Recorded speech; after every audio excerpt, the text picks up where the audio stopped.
Good evening. Welcome to the Thursday edition of DLP TV. Tonight we are going to be looking at issues in governance, and we are going to focus on incompetence in government, corruption in government, and the disorder that has characterized the life of this government. You will find that a lot of it has not been highly publicized in the mainstream media, and we feel that it is our responsibility to highlight these issues and to bring them, these issues to Barbadians. Again, we have a distinguished panel tonight. To my far left is our candidate for the city, Mr. Dale Rowe. Welcome to the program, Dale. Good evening, sir. You're welcome. Yours. Thank you. And to my immediate left is Miss Felicia Dujon, our spokesperson, very, very busy spokesperson on matters of education. And we are staying with education and not education transformation. Education has done a lot for Barbados. This education transformation business, we're not sure what it is about, but you'll have a lot to say on that soon. Welcome, evening. Felicia. Good evening. Welcome, and to our fellow panelists and to our viewers, good evening, Barbados. Thank you. To my immediate right, we haven't been seeing our next panelist as often as we should. She's our spokesperson on agriculture. This evening, I was driving through St. John, Amoy, and there's a lot of land lying idle in St. John. Of all places, St. John is the parish traditionally with the most plantations. So we do know that the physical evidence is there that agriculture is in decline. But this evening, we are not discussing agriculture. But that's a prime example of incompetence. There we are. So you've heard, Amoy is reared and ready to go. Welcome, Amoy. And Amoy is our candidate for Christchurch East. And to Amoy's immediate right, Dr. Elvis Wickham. The doctor has really distinguished himself on this program, very clear in thought and clear in his opinions and so on. Welcome. Thank you. Good evening, Barbados. Thank you. I think we're going to start with a video this evening. We are? Please don't laugh. It's the voice of Jacob, the hand of Esau.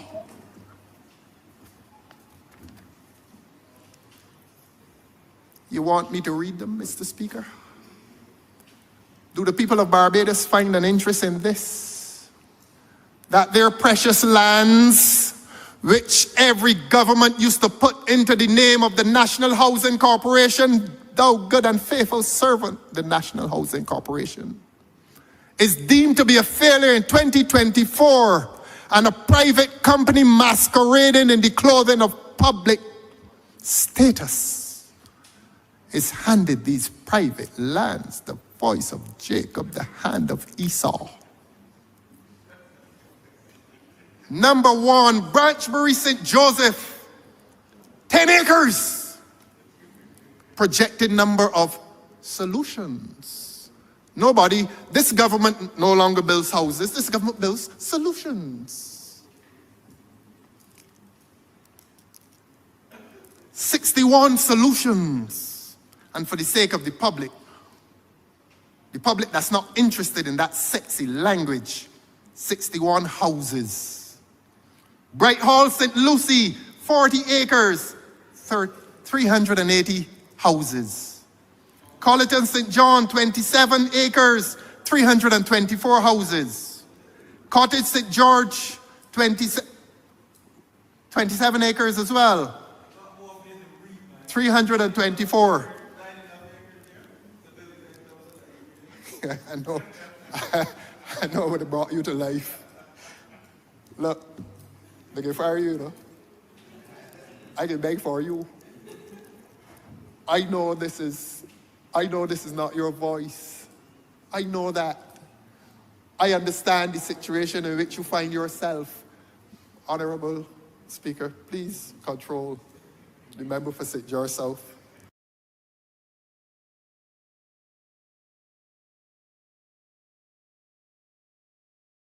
Good afternoon, Barbadians. After discussion, I received earlier today a request from the Honorable Dwight Sutherland to be relieved of his ministerial portfolio in housing, lands, and maintenance. I have accepted his request. You can't lie. Teacher Pussy say if you tell a lie, you're going to hell as soon as you die.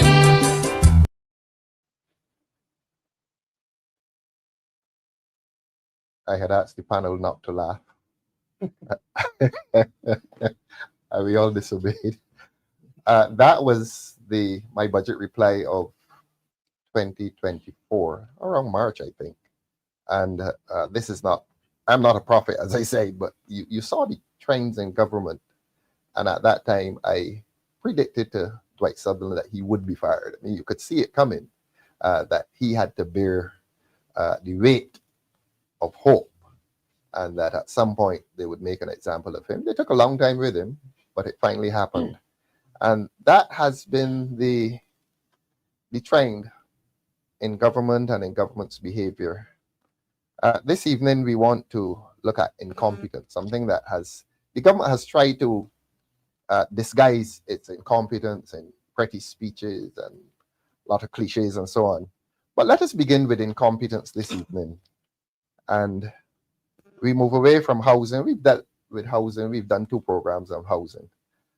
Let us look at the crisis that is facing not necessarily teachers or parents, but children in Barbados. This problem that every year, you're getting disrupted starts to the school year for children. Felicia, you want to start on that? Of course. Good evening to our viewers, and of course, good evening to everyone. And as we're seeing the display in the public domain, it's very unfortunate that our children have to suffer by the incompetence of this government. It has happened over the last 7 years. We've seen this administration has not prepared adequately for the return of our school students. Funny enough, I was driving on the highway when I saw students from a particular school out. It was about 12:30, 1 o'clock. Today? A few days ago, and I decided to stop and ask the question, because as any adult in the community, you see school children being out, you'd want to wonder what's going on. Yes. And I asked the question, why are you out so early? Did you release school early? And they said, yes, ma'am, we had to. School is closed and we do not know why. And this is what has been happening across the island. Although the Democratic Labour Party alerted this government that the schools were not ready, I say alert because we did our due diligence. We went across to the island. We went across through the schools. We were observing and monitoring the situation. And we alerted the government that due diligence is important, that they ought to ensure that the schools are prepared adequately and that there's no kind of construction being done at the schools and the schools are safe. But the government continued to mislead the public. They continue to mislead teachers. They continue to mislead our parents, and thinking that parents would have known. You see, the funny thing about the truth is that eventually it will be revealed. And what happens now, we were seeing the consequences of bad governance, incompetence, and the misleading of the public. And what we're observing now is that the parents are standing up for the children. And we're observing that teachers also are raising their voices, are being concerned as to what has been occurring. But this is a government that is in total disarray, not only in education, but from every department under this government. We can see the level of incompetence, the level of mismanagement. And of course, when we talk about public funding, we will see exactly as we go around, we will see the discussions on that. It is unfortunate that it's our children that have to endure the bruteness of this government and the coolness. It seems as if there's no love, no care. That when our children go to school, that they're not concerned, that it's not a safe environment for them. Because perhaps they do not understand what it is like to be in an environment which is unsafe. So for them, they believe that if we say that school can be reopened, parents will send these children to school in whatever conditions. I went through some of the schools and I saw not only that it is unsafe, but I believe that the minister or the fired or minister who resigned, because what we also need to know is that some of the schools is under the portfolio of housing. Really? Yes. So it's not entirely the Ministry of Education, but also we have to look at their responsibility as well. And so we're seeing that constant mismanagement of public funds not being done the way that it should. But most importantly, what we've seen in the last few days is the toxic behavior from government officials, from the Ministry of Education, how they display their characteristics within the public domain, that game blame, that saying that it's not our fault, it's not our responsibility. It is the parents who told us to put the children in this school, passing the buck and the responsibility on parents and teachers. Or very soon they will say it's the students. The responsibility is the Ministry of Education. The Education Act speaks very clearly in terms of the roles of the minister, and which is the other part that we really need to touch on. Yes. Because it seems the minister does not know his mandate. The minister does not recognize that it's his responsibility to know that the children, our students, are in an environment which is safe. The facilities of the school falls under his portfolio. And the mandate of the act in itself, it tells you that these are the roles and responsibilities of a minister. But what we have seen under this government in the last 7 years, we've had 5 ministers of education, and we have not seen any changes in the education system. What we have seen is a pattern of incompetence. We're not going to name the ministers because I'm sure the parents remember some of them, and I'm sure the public remembers some of them. But there is a pattern of behavior, and we would have thought with this new minister of education, things would have been different. Big ideas, big plans, yet the same kinds of behaviors, the same kinds of problems continue to exist while our children suffer. What is most important is that every second a child misses their lesson, it has dire consequences for their learning environment also, and of course for their development. So I think we really need to take that in consideration. The breaches that have existed in the Ministry of Education, the breaches against the Education Act, that the minister has to be held accountable, and of course the CEO. I would like to say that the CEO needs to stop with this constant toxic behavior in the public domain.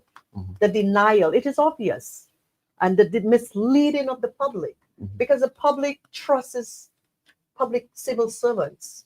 We believe what you say. You said all schools are prepared. Isn't it interesting that we are seeing more of the chief education officer now and less of the minister? Somebody's in trouble, so you send the chief education officer. Bad news. Bad I news. think Bad news, people. and we have had this chief, the CEO, we've had her since this government came into power. And we have seen over the years how they have used her as a political machine Yes. and not as a civil servant. Yes. And I believe it's important that when we come to the public expects you to be honest and trustworthy. Yes. And so if you tell parents that all is well, then they expect all is well.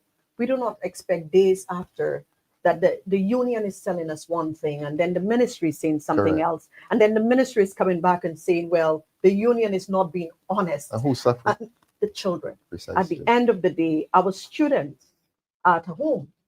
They're at home, while other students are, while their parents are in school, they are at home. And I think it's important that we understand the impact of those poor decisions Our children. and, of course, the poor leadership and the impact that it has had on our children. And we can understand why we see the consequences in their performance. And they're blaming the children that they're not doing what is expected. But we're seeing at the early start of school year that we're seeing all of those kinds of and all these kinds of disruptions, learning disruptions in school. So I think it's a very serious issue, and I think it has to be handled and managed correctly. And I think the minister and the CEO need to be called out for what it is. Yes. Dale, Felicia used the word that caught my attention, safety. Because you're talking children here, I mean, vulnerable little children. And they're being shoved around. I think Wesley Hall, that's in your constituency, is it? Yes, sir. You're all Wesley Hall boy too? Yes, sir. I am too. Welcome to the club. So we're Wesley Hall boys, so we have a sentimental interest here. They took them out of Wesley Hall at late notice. This was a last-minute decision. Last minute decision. Put them in the YMCA, Yes. and another group went to the Holy Resident Church. Tabernacle on Tabernacle, White sorry. Park Road. I'm White an Park old Pilgrim Holiness boy myself, so I have sentimental interest there as well. It's a building that I don't think is used too often. Years ago in the 70s, we used to go to something called Keswick, and it's an open building. Yes, sir. Dust And they've moved them from there. Where have they taken them now? To Westbury Primary School. Westbury and And the church, St. Leonard's St. Church. Leonard's Church. How is that? You're our representative in the city, and these are little children. Old Wesley Hall boy yourself. How is this impact? Have you visited at all? You've seen.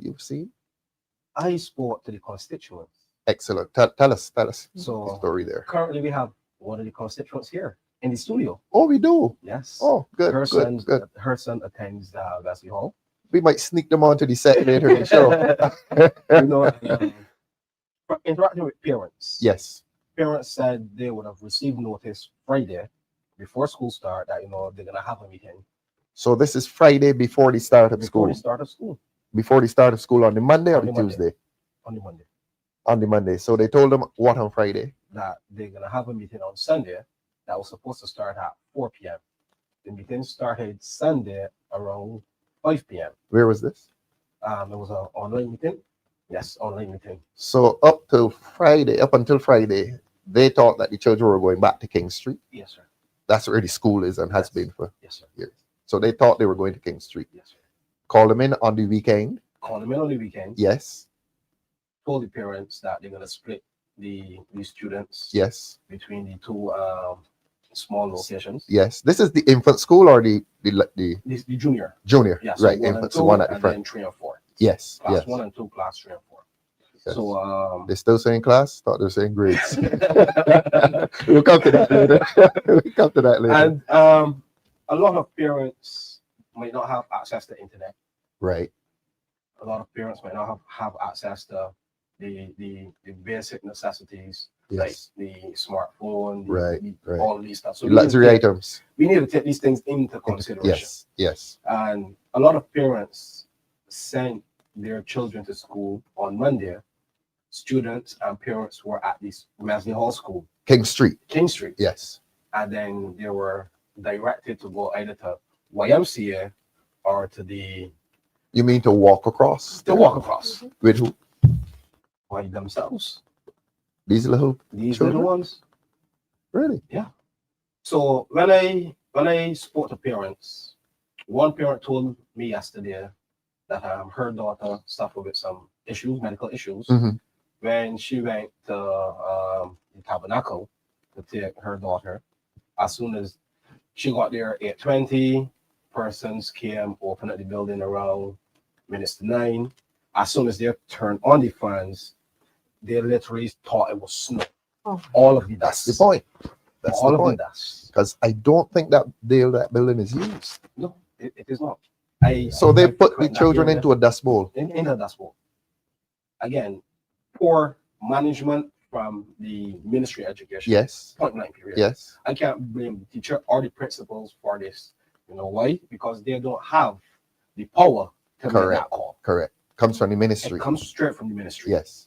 However, they then realize that I like what you said. So they thought it was snow. So yeah, they thought it was yeah, let the public know. exactly These what they large told me. fans, I imagine. I haven't seen them. Yeah. Blowing up dust on Blowing these up little dust. children. And they literally thought it was snow. So that's In a day when just about everybody else has sinus sinus problems. problems. Yeah. This one particular girl, she have medical issues. Yes. So it is disappointing, Mhm. and it shows that we have a government Yes. that do not care about the safety of our children. Safety. The word In safety. addition to safety, they decided that the Tabernacle it is not safe enough, so Yes. they want to then transfer them to Westbury Primary School.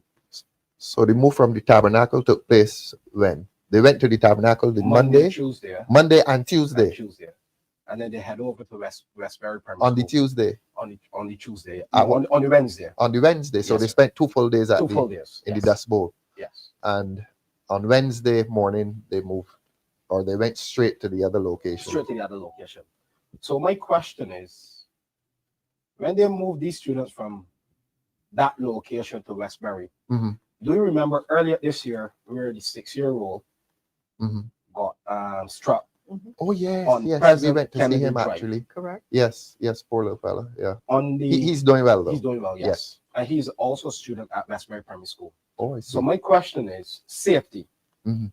Why I saw yesterday the guys now painting the pedestrian crossing. So half of the pedestrian crosses were This is were oh, painted which street? yesterday, Which street is this? directly in front of Westbury Park. Oh, where the little fellow got struck last year. No, not on President Kennedy Drive. This is in front of the school. Or in front of Westbury. Yes, the pedestrian crossing. was Something being as painted basic, Dale, yesterday. as a pedestrian crossing for Pedestrian children. crossing being painted Yesterday. Yesterday. So for me, I don't understand what Chad Blackman doing, Mhm. what Dr. Ramona Bradshaw Mm-hmm. doing. I Or think none Sandra of them Husbands doing. is in that ministry as well. It is disappointing. Yes, yes. I believe, and I strongly believe, that as a government or person in leadership, Mhm. you need to have your checks and balances. Yes, of course. Because I saw Mr. Carmichael from the union Mhm, mhm. spoke as it relates to Princess Margaret. Yes. However, I took my daughter to Leicester Vaughan, and yesterday morning, Mhm. the grass at least about 3 There. feet high, and there were no cutting grass at the At Leicester Vaughan. Secondary School. Before you go to Leicester Vaughan, I want to ask you, bear with us, panelists, because we're all learning here. When these children went to the tabernacle on Monday and Tuesday, what did they do for those 2 days? Children were very uncomfortable. Children was nauseous. Children had a lot of issues. Classes took place Classes took place. in this But it large was not- open space, It was very uncomfortable. very hot, uncomfortable, hot very and dusty. And then you had the guys doing construction, trying to now put up fence, gate, Where at the same At the same tabernacle. So the tabernacle. children are inside and they're doing construction. and they're doing construction. Come back to Leicester Vaughan then with the high grass. Leicester Vaughan, I took my daughter to school. Because Leicester Vaughan hasn't been in the news. Um, Right. You put it in the news then. Yeah. Let the public know what happened at Leicester Vaughan. yesterday, they're not cutting the grass at Leicester Vaughan. At Leicester Vaughan. On September 9th, which Yes. would have been Tuesday, Correct. Mm-hmm. there were no painting the pedestrian crossing. They did one side and then they completed the other side yesterday. This is Westbury or Westbury. Leicester Vaughan? Westbury. Correct. Mm-hmm. Then now you have the issue with Princess Margaret, Yes. and it shows me that we have an incompetent ministry. Yes. They want to focus on transformation of education, but you cannot get the opening of school completed. Something as basic as that. Basic. Yeah. When you look at construction, Mhm. the hotels usually close to do their construction during summer to Yes. September. Yes. The off They get period. all of their plans, everything approved, Mhm. because we submit. Yes. Once we get the approval, we then lay off our staff. And Dale is saying we because Dale is a hotelier. So You know, you worked in the hotel Yes, sir. industry. Yeah, you speak with authority. you know, so the last minute decision for me is why Mr. Blackman would have authorized for construction to be done on Monday. That shows me This is at the Wesley Hall the School, Wesley Hall School. and a last minute decision Last to minute shove the decision. children into a tabernacle, which is a dust bowl. Yeah. Fans blowing up the dust. And then 2 days later, you shove them down to Westbury Westbury. and And the church. But it Last minute decisions. last minute decision. In addition to that, Yes, let us please. let us look at those students Mhm. that are 6 years old Yes. that have you're 6, you're in the smaller class, and then you have your older sibling that is in class 4. Yes. So when you leave home, you have to walk to YMCA to take Yes. your class Yes. 1 brother or sister, Yes. and then you have to leave YMCA and then head over. So why put them at 2 satellite locations? Correct. Correct. Number one, proper planning should have took place as opposed to focusing on Carifesta. Carifesta was okay. We're gonna come you to know, Carrie Fester. We're gonna but, come you to know, Carrie Fester. For me, I am really frustrated and annoyed with this Mhm. because And you're a parent. yes, sir. Yes. Because we cannot have our children going Mm-hmm. to 2 different locations. Because if I have to get work for 8 o'clock, so like the young lady here, Mhm. she had to get to work for 9. Mhm. She took her son. Mhm. At 8:35, there were no person there at YMCA to receive them. Yes. The AC stopped working yesterday. Mhm. So you have these children in these conditions The AC where? at YMCA. Oh, they. Oh, I AC see. not working. Also, it's it was intended that they would have been in air conditioned premises at the YMCA, At the YMCA. and that stopped working. And that is not working. There's no accountability, I think. There's no. Felicia, can I? Not Felicia. Amoy. Amoy, can I ask you? Look, how is all this? And thanks, Dale. That's very comprehensive. And it's good to see that you were able to bring parents here. You're really working in the community. Amoy, could you tell Barbadians why this is happening? Is there any explanation? Can we make an excuse for the government here? No, you can make Why is no it happening? excuse. Dale told us that the As Dale hoteliers said, point blank, they're incompetent. incompetent. Yes, and another. Yeah, but to this is bounce- simple, Amoy. I mean, bounce you go on back- vacation, you fix the school. to So that when the child It's comes true. in September, why is this happening? No, but stick a pin on that note. Uh-huh. But just to bounce something off of what Dale said just now about the incompetence. Mhm. Another aspect of the incompetence is the blame game, Yes. because not only are they blaming parents, they're blaming the contractors, saying that they need to stick to deadlines. But as you identified, how would the contractors be authorized to start the work? They should have started the work ever since. So what's happening in Not summer? now. We just Well, last year, back to your point, last Uh-huh. year we heard Dr. Ramona Bradshaw. because tell- this same thing happened last year Yes, and possibly the year before. Yes. So it's a ritual now. it's just repetition. Mhm. But she told us that they're going to have a program where they maintain the schools, proper maintenance of the schools. But here we are in 2025, and she's repeating the same thing she said last year Yeah. about maintaining the schools Yeah. during the vacation. They had 9 weeks. 9 weeks. 9 weeks, and it's just repetition. Unfortunately, it's Doc, you're a parent too. We're all 4 of us are parents of young children. How is this appealing to you? I mean, it happens every year. What can we say to Barbadians? Well, we here can say to Barbadians that the solution must be simple. You start the work early. How is this appealing to you, Doc? It is very exciting Yeah. to hear what Dale said. And I too am very The familiar detail, yeah. with the Tabernacle location. I haven't been there many times. Oh, you did a Keswick there as well? Yeah. It is very dusty because of where yeah, it would have been it's very open. dusty because of where it's located. So to Yes. hear that the children had to go through that, and as a physician, knowing what can happen as a result of dust exposure like that is not Right. just the immediate asthma attacks, sinus flare-ups. They're medium and longer term issues Yes. as a result.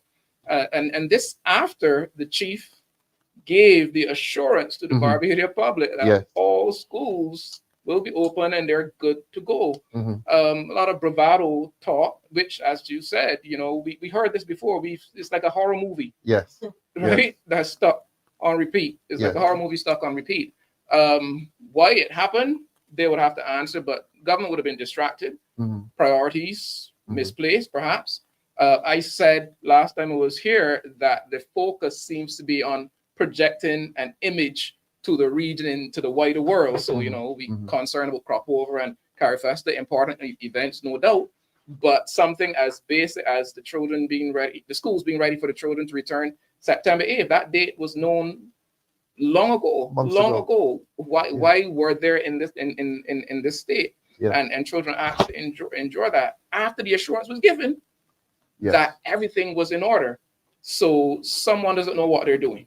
Look, I want to lean on your medical expertise. I'm not going to waste your presence here. This is the Tabernacle roadside. I mean, literally at roadside. Literally right next to a busy road. Noise. Very busy road. Dust from the vehicles. Yes. What are the medical exposures? Noise, dust, exhaust fumes as well. Let's Exhaust not fumes, forget that. A lot of yes. heavy vehicles traverse Yes. that. Oh, it's a part of the main well-traveled road. Yes, Yes. a very well-traveled road. So, and like I said, in the immediate, there are significant sinus issues that persons can experience. Yes. Headache, congestion that can lead to respiratory infection. You Mhm. can also have asthma Asthma, yes. flare-ups, which may not be so obvious then, but hours later, overnight, and in the following days, asthma, as we know, is an extremely serious Yes. condition, Yes. life-threatening, People die. and can even be fatal. Yes. skin Yes. irritation, Skin irritation, eczema as well. flare. Yeah, eczema So flare. the Tabernacle location was a bad decision. Is that what you're saying to us? I mean, we're talking children. What age, Dale? 6. Yeah. From 4, from 5, From, from 5. no, yeah, from 6. 'cause The little ones. Yeah, Yeah. they did class 1, class 2, and 3 and 4. So, Doc, tell us about exposing children to the noise, the dust, and the exhaust fumes. right there. At a time when, in the case of asthma, children are more likely to suffer flare-ups. It is well known that for many persons, as they get older, asthma quite often will be less bothersome, but that Yes. age group is a They're particularly vulnerable. sensitive I sensitive see. age group. Yeah. Dale. When I sit down and study it, sir, when we look at the systems, which is SOP, because I remember the Prime Minister, SOP, tell us. SOP, Standard Operation Oh, Procedures. thank you. So we look at SOPs as it relates to checks and balances and the things we need to put in place. Yes. I heard the Prime Minister highly, spoke really well about Mr. Blackman, Mhm. his international Yes, status. yes, we heard all that. So me coming from an international status as well as relates to managing, I manage some of the best hotels in Barbados. Yes. And when you're gonna take on a serious venture, you need to do a site inspection. So my question is, I do not believe that the ministry did a site inspection at the YMCA nor the Tabernacle. Excellent. Because last minute decision that was the last minute decision that was made. And then when I sit down and really look at it, it's like, I think that they want to call elections in January. Wesley Hall is the main and the heartbeat.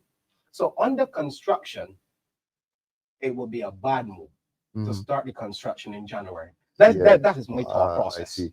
Before you go to the election, I'm just saying. Let me come to our human rights advocate. Felicia, you've heard Dale and you've heard the doc talk about the particular exposure. And you're talking 4, 5, 6-year-old children. How much respect could this government have had for those little children?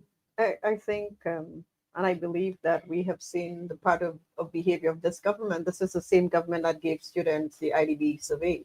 Yes, this is the indeed. same government that dealt with the Springer fire trails. So we have seen that kind of behavior from this government that clearly violated children's rights, their rights to privacy. And so the reality is that we should not be too surprised with that kind of behavior and conduct when it comes to human rights violation, children's rights violation, because yes, children do have the right to be in an environment which is safe, in particular when it comes to school. If you're placing children at risk, at that kind of risk, where the health is of concern, where their safety is of concern, I think parents have a legitimate reason to have the Prime Minister to step in. I think it's about time the Prime Minister realized that every Minister of Education that she places there places our children at risk. It has not changed. In the last 7 years, you have given us ministers that clearly do not understand the fundamental rights of children. They do not understand that we have signed treaties, international treaties, when it comes to children's rights. And we have seen over the years that these individuals perhaps need to re-examine what they think about children's rights, especially when it comes to education. Education is not only just to be in an environment where there is instruction and learning. It is also about the safety. Safety, yes. And it's very important. And one of the things that I need to add, this is the same government that has left security unchecked at schools, where children were sexually violated. Let us not forget that. So we are possibly colliding with the international conventions.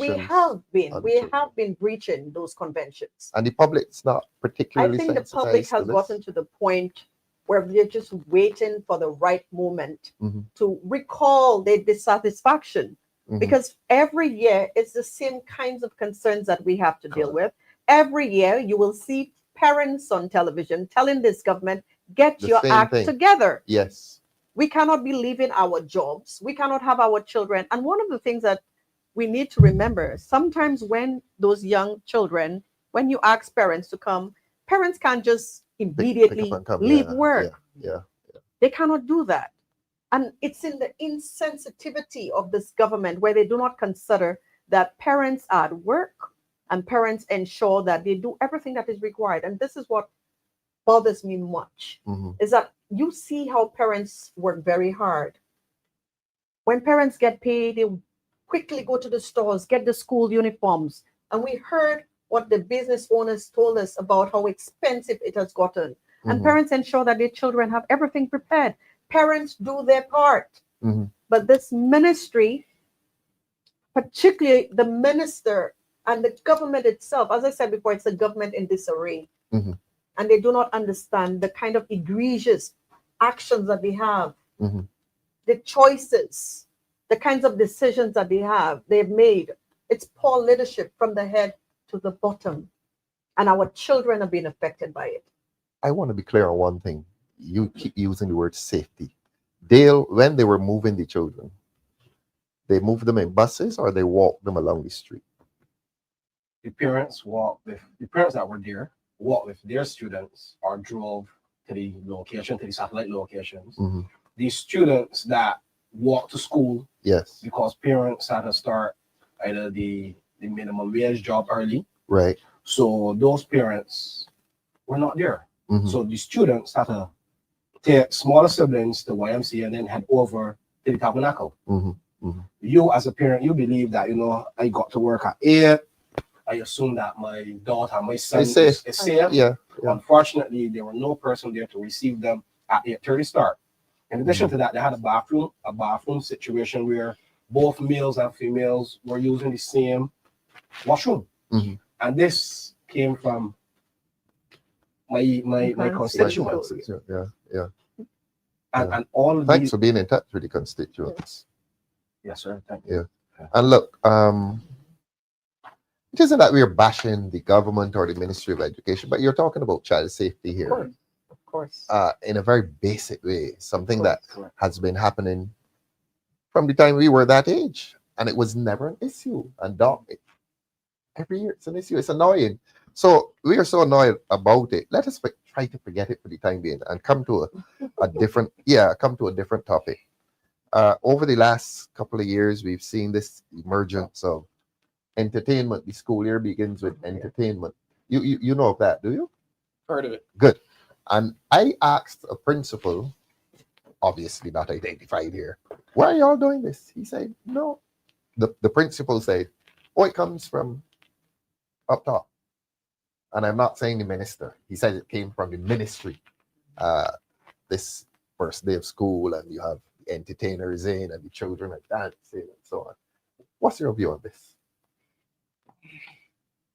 On the one hand, wanting to create a positive feel and vibe and atmosphere at the school Feel good. seems Mhm. innocent enough, on the one hand. On the other hand, I see it as just another way of distracting. We have embraced quite an entertainment culture, which in and of itself is not a bad thing. Mhm. But it has been used for distraction. Mhm. Where you flood the airwaves. If there's something always happening, again, in and of itself, not a bad thing, Mhm. but it's a means to distract persons away from the present issues. Mhm. Remember, this at a time when year after year after year, the ministry can't get its act together. Mhm. Somebody's busy making arrangements to see entertainers and to book them and so on and put the plans in place. Mhm. Someone's busy doing all of that. Why not be busy visiting the schools and ensuring that everything is in order? Precisely. Priorities. Mhm. Okay, so you had a jolly good time with the entertainment first day, but somewhere else in the country, there's children walking the street going from one location to another Yes. in a position that they should not be in at all. So for me, it's a matter of misplaced priorities. Mhm. And as I said, it is not that the entertainment in and of itself is It's a bad thing. bad thing But or distraction. can't be done, but is that the most important thing Mhm. when you consider all of the issues that we have highlighted so far? Yes. You're busy Yes. working on entertainment Yes. and basic needs are not being met. It's a problem, misplaced priorities. Yes. Amoy, how do you feel about the entertainment? Well, I agree. I think he summed it up excellently Mhm. because, while it may be innocent at first, it is definitely a distraction. And not only that, too, if some of the entertainers Mhm. that are invited into the schools Mhm. present a certain, I don't know, just to be straight, a certain worthless culture. Yes, we know about walking up, yes, but there's a time and place for those things. And I think it sets the wrong tone for the Mhm. beginning of the term Mhm. when we're trying to, I don't know, juice the brains and the acumen of the students. Yeah.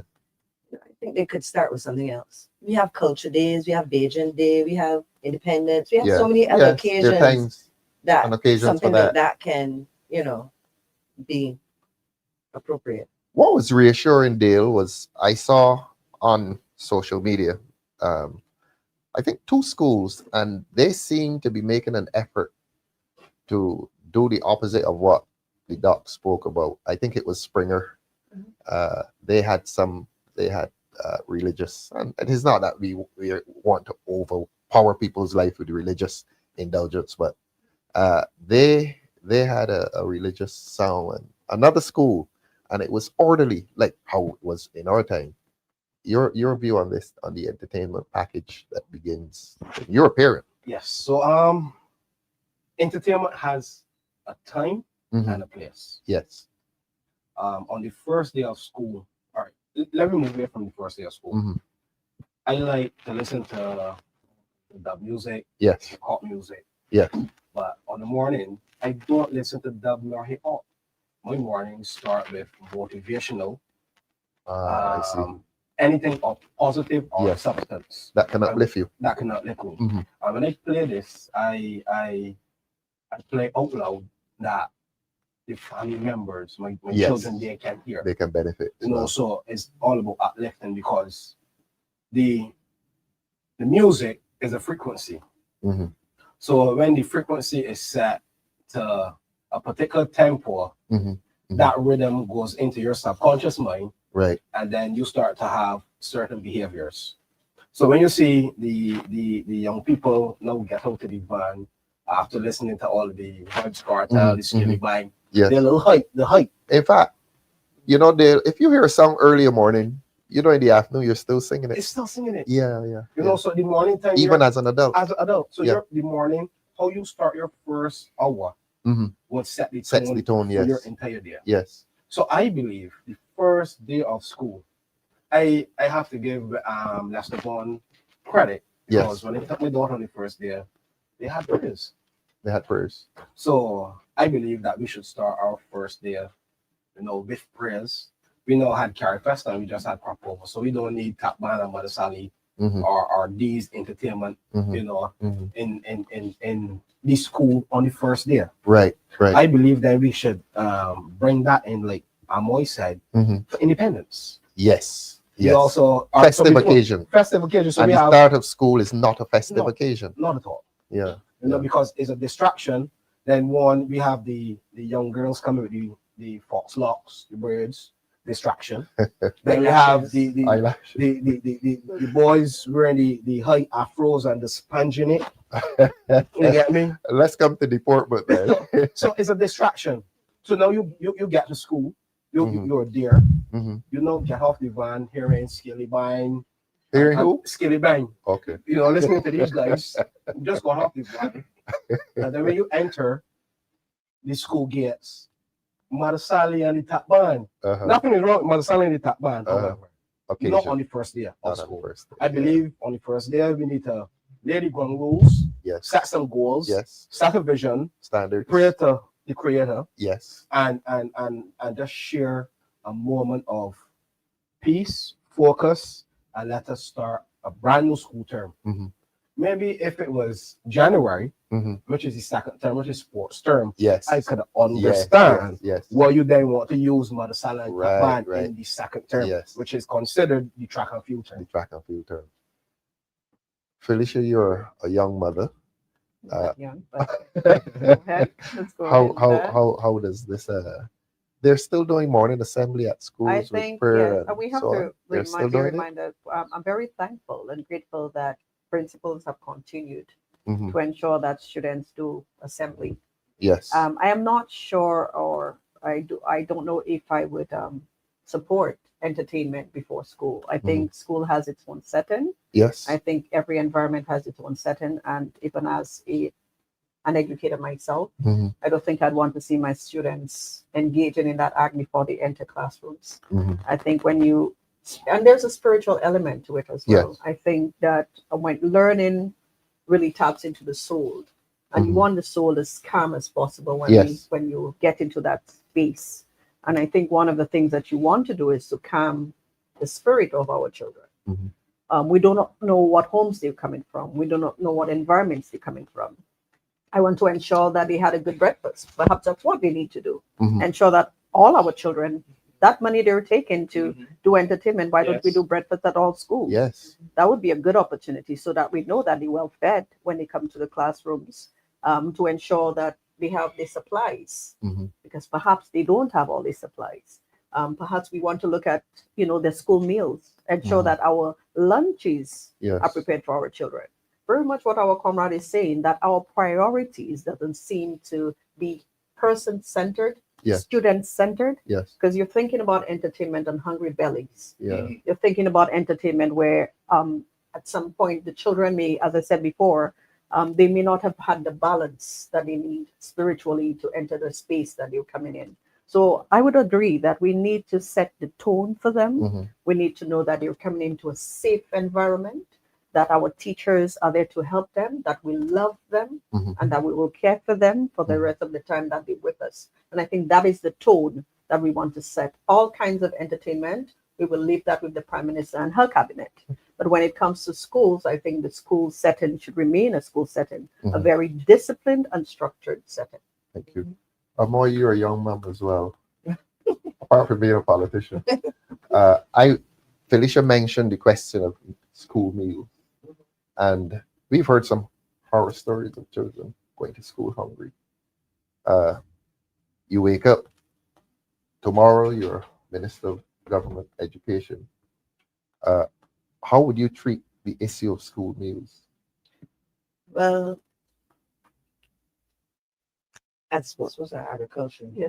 Yeah, that's food. Right. Not unrelated at all. One thing I think is lacking within this government is intergovernmental collaboration. Mhm. So I think the Ministry of Education, the Ministry of Health, the Ministry of Agriculture Mhm. should all be working hand in hand. Excellent. With respect to the school meals specifically, I would like to see every primary school and every secondary school with a food garden program. Food garden. Yes. Mhm, mhm. So when we're talking growing your own food, producing your own food at a school-based level, Mhm. you can also help once it gets off the ground and they're growing their own foods. That's that can provided you have the also- space. Yes. But I want to ask you, I want to zero in on this. Do you think that there is scope for breakfast programs in schools? Well, going back saying to the community, the school gardens, Mhm. right? The school gardens will give the students the ability to one, feed themselves. Yeah, but They while would be able- while the garden growing, the child may be starving. Well, Do well, you think we should yes.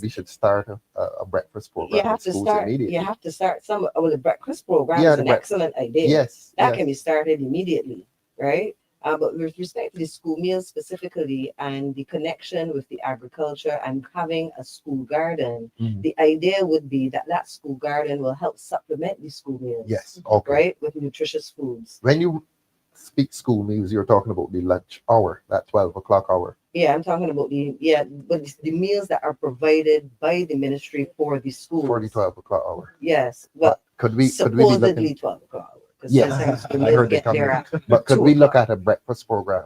Yes, you go to school and I Is that highly something- recommend it. because Dale highly will tell recommend us it. that there are a lot of children going to school Yes, and who have especially not had breakfast, especially and with the some of cost of them living don't like go this. because they have not had breakfast. and that is becoming commonplace, and that But there we we are. should not be at this point. Precisely. We shouldn't be at this point. Precisely. So a breakfast program, I think they even mentioned it a couple years Yeah. back, but that fizzled out. Fizzled out, nothing. But the Democratic Labour Party will ensure that our breakfast program will be done for all, implemented for all schools. Look And in the I camera and want say, Barbadians because they to say know we don't that. come with solutions. Yes, and Tell the camera. I have been saying it for a while now that the Democratic Labour Party, seriously, we will consider and we will implement a breakfast program for all schools, from secondary, primary, and in nursery schools as well. Mhm. I think Mhm. it's very critical because your breakfast is one of your first and most positive, healthy meals that you can have. Mhm. And it will help sustain our students because you want to ensure that they are adequately fed and they're focused and it's nutritious. And I think, yes, we can do that, Amoy, with in terms of having the bread. Because what do you need? You need eggs, you need milk, you need some bread, some oats, some grains, and some fruits. And I think we can do that for our students because we want our students to be very healthy while they're in our units, in our education schools, in our schools. And I think this is what we're discussing. It's not only about having our students come and learn. It's not only about instruction, but also about caring for our citizens. Yes. And ensuring that they are Yes. well fed. And it's very disappointing that to this day, this government has not seen the need to re-examine and to revise or review the school meals program. I have seen what they look like. I go around the schools, so I see what they look like. And it hurts me as a parent because I would, for us, it almost feels that if I can cook every day and send it to the children, I would have done that because I just want children to eat well. Yeah. Just what I see, I was like, yes, I know that some parents may not be able to afford, but that does not mean that they do not deserve the best. It doesn't mean because you're from a social bracket that you deserve minimum. And I think every child in Barbados deserves the best meals, particularly for lunch. We have sweet potatoes, we have our fish, we have all of those produce that we could use locally. We just need our Minister of Agriculture, Ms. Amoy Galgo, to become, and I know that she will do a very good job compared to what we have now, that will sustain our societies, that we need to grow what we have and provide it to our children. And I think the breakfast program is one of the most critical part of the meal that we should have, as opposed to lunchtime, because you can imagine a child that has not had breakfast have to wait until 12. Now it's 12:15 to have something to eat.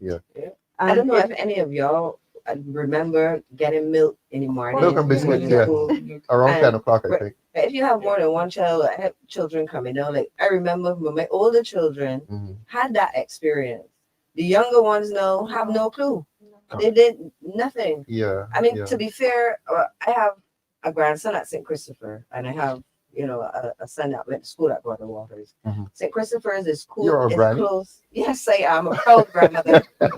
It's close to the school meals department where they carry out the school meals. So sometimes when they come home in the evenings and they're talking, my grandson will tell me, well, today we had an orange. And my son, you had fruit. Like I never get fruit ever. So consistency is another thing that we also have to make sure, so that we don't have one set of children getting fruit or the healthier foods, and then the ones that are further away from the depot, so to speak, get, Well, look, we have a doctor in the house, and I wanted to ask Elvis about the importance of a good breakfast, and I mean a good breakfast. Amoy mentioned the word consistency. Apparently, you'll be able to do a good breakfast Monday, but the rest of the week may not be able to afford it, the orange, the egg, and so on. Tell us, what is a good breakfast? Well, the first question, what is the consequence of a child not getting breakfast? And tell us what you think is a good breakfast for a child. At any age, hunger is not a good thing, It's a distraction for one. Stomach rumbling, persons looking around at you. For some as well, you can get serious headaches as a result of hunger. It is a possible trigger for migraine, which can then come with nausea, vomiting, dizziness, and so on. So very difficult to concentrate on your schoolwork, school activities if you're hungry. Long-term consequences, of poor nutrition, because we're talking here about that. There are many who have fallen through the cracks, which have become now gaping holes in our social fabric because of the high cost of living. Right. So a bright child could fall through the cracks because of hunger. Very easily. Right. And for me, something as fundamental as ensuring that our children get something to eat. Remember, children don't ask to come to this world. That's right. Remember, our government is telling persons they need to have more children. Yes.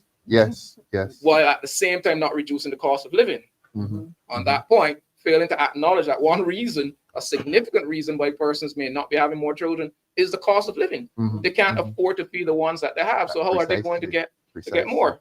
Who's going to feed them? This government that is busy partying all the time? In a few minutes, you're going to tell us about the cost of travel government's travel. But before we get there, I tell wanna Felicia. jump- I want to jump on the breakfast program. Yeah, I Yes, wanted to tell us say about something breakfast after programs. you. So we have A 69. breakfast program that the Democratic Labour Party would implement. Correct. So we're gonna get there. But I want you to look in the camera and tell Yeah. me. So how are we gonna implement the breakfast program? Mhm. Is by something called the CSR, corporate social responsibilities. Excellent. Corporate social responsibilities fall on our companies, Right. We're Because- feeding our children. because when we give all of these 62 hotels duty-free concessions, we have 62 registered hotels in Barbados. 62. 62. Mhm. And we have 69 public primary schools. Yes. We have 23 private primary schools. Yes. So when we have our hotels open, our kitchens open for 24 hours, Mhm. and we have the overnight chef preparing the breakfast Mhm. for the guests. And each hotel Mhm. could adopt a primary school and help provide breakfast as it relates to for us putting or starting the breakfast program. Mhm. Reason why I say this because the hotels will get the duty-free concession on a lot of products. Mhm. They're gonna make a lot of profit, and when the breakfast buffets break down, when the breakfast buffet finish at 10:30, Mhm. a lot of that stuff is done. So if you have a check and balance, you as the manager or the chef, you would know, well, you done X amount of fruits, pastries, eggs, because they will do scrambled eggs. Mhm. They have it on the buffet, Yes. and then they keep replenishing it. Yes. And then after a while, guests would not come, and they would then have to discard that. Because you Yeah. can't save Right. Right. salmonella and the Yes. pathogens and the whole stuff that would build up inside of those eggs. Mhm. So what I'm saying is that if we have 100 guests in the hotel, we're gonna prepare X amount of food. Mhm. We can then put a portion of that, pre-pack a portion of that, Mhm. because 2 eggs, flour, water, some baking powder, some essence, with some bakes. Mhm. The hotels could provide corporate social responsibilities Yes. to help us with the breakfast program. Reason why I say this, I did a school tour last term. Mhm. I toured several primary schools, and on this tour, I spoke to what would be considered the delinquent boys. Yes. So I spoke to several What age different group are you groups, talking about, Dale? between 6 and 11. Mhm. Mhm. And when I was speaking to the principal, she said I might have a hard time trying to get them settled. She said that to you. Yeah, she said that because she said, a lot of them don't have breakfast, and they start their morning with a Buster Dot, a red fruity, Mhm.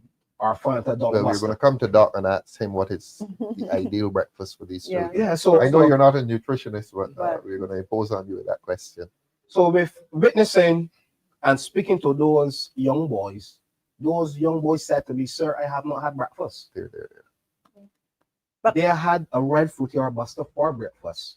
So Mhm. I know if we can get the hotels and big corporations Mhm. to make Mhm. small contributions to Yes. breakfast. Yes. Because I reached out to, so Wesley Hall had the 11 plus. Yes. I reached out to some companies. Mhm. They came on board and we provide 85 lunches. Really? At one school? At one school. At the same Wesley Hall that's being At the discussed. same Wesley Hall, yes, sir. 85 lunches. And we had banana, we had nuggets, we Mhm. had sandwiches. And as soon as they left the examination room, they came and all 85 students would have received lunch. Excellent work. So what I'm Excellent. saying is that we can buy in, which Mhm. is the hotels. Yes. And these big corporations can buy into the corporate responsibility. Yes. We, the It's in their government, interest to have healthy children. correct. And And a then healthy we the population. government, then we can then focus our resources Yes. to making the primary school books the same way Yes. how the secondary school books are. Yes. Yes. Why we have to pay for the math Primary exam? school and you get the Yeah. at secondary free. Yeah. I want You pay like $200 $200 Yeah. at primary. at secondary school. My goodness. But in primary school, you pay $200 per book. Let's come back to the food. Let's come back to Yeah. Felicia's breakfast program. And I think what I want the doc to tell you what would be your ideal breakfast program. I want the doc. Somebody mentioned eggs and fruit. You definitely want fruit in there. You definitely want fruit. in there. Local You know, Mhm. and different fruit options. You have to consider allergies, etc. So Yes. you must have different fruit I'm options. thinking orange. Raise their banana, fruit. apple, orange. yeah. etc. These things And are there's not too also good for our fruit children. that what you look at what fruit we grow here locally, because we Yes, really need which to is return Amoy. to that. Mhm. As far as proteins go, you know, without bashing any particular company, Mhm, you know, you want to go for stuff that are lower in fat content. Yes. Protein. yes. You get your protein there. There are options as far as lentils, what you can do with Mhm. lentils. But I really want to mention something about the cereal starch component. Yes. Ideally, you want something that contains complex starch I as see. opposed to simple starch. So like pastry, you know, a lot of children, you often see them on the road with the buster and the jam puff. The problem with that is your sugar spikes up from Yes. that much simple carbohydrate, Yeah. and then it will come down. Yes. What does this Leading do to the to- child? Right. So when the sugar level then drops as a result of the insulin surge in their body to Yes. deal with that sugar spike, they're struggling to keep their eyes open before lunchtime. Mhm, mhm. Right. So what's where when students preparing for exams, that's one of the things I talk with them about. You want a more complex carb in your meals. So something like cereal, Mhm. you know, as opposed to flour, pastry products, something that your stomach takes a little longer to digest. And water, best beverage, as far as I'm Water. concerned. Yeah. Water is the best beverage. I am so exceedingly I mean- proud of the team that we've put together. You wanted to well, respond of to course, and I the do. doc. Well, it kind of makes me feel a little better after we were dealing with a very hostile subject with Yes. the Yes. infrastructure. And I think oats is a very good. I oats and grains. I think that's very good. Bananas using what we have in our society. And I think what is also important. And thank you, Dale, for that. But what we need to be reminded is that the Ministry of Education gets over $600 million yearly. 600 million. Yes. Yeah. Budget allocation. Mhm. And so we have to look at in terms of how the mismanagement of funds is what happens. So you may get cutbacks in different departments in the ministry, and perhaps this is what is happening. That it's not really the school meals department, it's how much funding is allocated specifically to deal with that. So in Mhm. as much as we would like corporate Barbados to assist, I think the government has a responsibility to use taxpayers' money Yes. wisely Yes. and yes. not place them in, departments or areas that is not necessary, like how much we have spent for education transformation and we have not seen anything. Mhm, There's no mhm. result out Yes. of we have spent millions of dollars in that department. And I think what is very important as well, while I was doing some academic touring, one of the things I observed is that some universities in the US, what they tend to do is to do an agricultural base on campus. And so perhaps one of the things that we can think about is to have different schools or even university or the community college to look at specific areas of production in terms of food. So a school may primarily just look at egg production. A school may just look at the greens, or a school may look at a particular area so that there is sufficient. And I think that's something that, because we have the land space, we do. The majority of schools have some land space that you can have a small little kitchen garden and things of that nature. Mhm. So as opposed to having all schools focus on all areas, there are certain areas we can have a school with just do some Sweet carrots potatoes. or Mhm. sweet potatoes, and Mhm. that will sustain because they were on the premises, and we can have that's one of the things that I haven't seen. We have not included agriculture as part of the curriculum. And that should And be. these are the areas that I think that we need to speak about. So the ministry, it has various components and various departments. Curriculum development, and I understand that we have all of these AI classes and robotics, which is important. But the basic and fundamental sustainment of life that we need, our children need to know how to grow food, basic necessity. And I think these are some of the things that we ought to look at. I think the university have to look at food production as well. I think they have land to do that to help sustain that. So it is possible, but we need the right people that are willing to work, get out of the office and work and do the work of the people so that they can receive the kinds of intervention that is Yes. necessary. Yes, I love Dale's idea Yeah. of the marriage between the private sector and government in Yes. terms of a breakfast program. Yes. And I wanted to turn to Amoy. Let us say the Democratic Labour Party, through this young lady here, introduces a breakfast program. You think they're going to steal it from us? They can. I don't Don't worry think about there's that. anything about stealing. I think it's who it's who are the benefactors. The children. It's the children, and I don't think that we should limit what we can do Yes. from our Yes. point. But let's as- tell the people what we Yeah, but plan part to of do. our job as the opposition at this point Mhm. is to ensure that this government do what is right by our people and by our Well, children. they can't get it And if done, it- so we have well- to do it. But Amoy, can you? I'm here picturing Felicia's national breakfast program in school, Mhm. and I'm here picturing. Well, they have to build facilities in the schools, a meal room, what do you call it? Mhm. Prep room? Prep room. Yeah. In the army, Thank they you. call it something the mess hall. Mess hall. Mess hall. Mhm. And I'm picturing this mess hall with how many? What's the school rule? 200 children, Yeah. eating together. What is this doing for the relationships between the students? Good or bad? Well, I mean, it will be bringing them together, no doubt. I don't know. That gives me a vision of something that I've seen on TV with the mess hall. Because normal cultures, you go to the canteen, you get your lunch, you go sit down under a tree somewhere, Mhm, or in mhm, a pavilion, mhm. or find a spot where you and your Yeah. clique eat lunch. Yeah, So that might be good. the mess hall The idea mess then hall for the idea, children the eat together, cohesion, Yeah. the And they- encouragement they- of camaraderie. and they say grace before meals Yes, together. they do. Yeah, They do it Thanks now. for this. They do it now. I think it's a good idea. You think it's a It's good a very idea? good Doc, idea. how do you feel about the mess hall concept? Having 200 or 300 children together eating on mornings, grace before Well, meals. when you put it like that, 200 or 300 children eating Well, it depends on together, the school roll.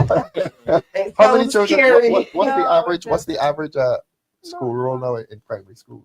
It All varies. depends on the size. It all depends Yeah, on the Yeah, size. it varies widely. Because Varies. Because What- like what- what what- Ambrose have like schools 50 are- students, 50. Yeah. and then then- we all have almost 400. Oh, so So from all 50 to varies. 400. Yeah. But they can do it by class levels as well. Yeah. We can have class levels, the younger ones and then the older ones. Mhm. But I think what is significant as well, it shows that regardless of where you're from, we can all sit and eat together. Precisely. There's Precisely. unity and equality, yeah, and I think yeah. that's very Yeah. important as well. This idea excites you, Doc? The idea of the Returning together. to community type values, Yes. we do have to return to that place where we respect one another. And the best place to start that, I always say the best place to start any kind of training is when children are very young.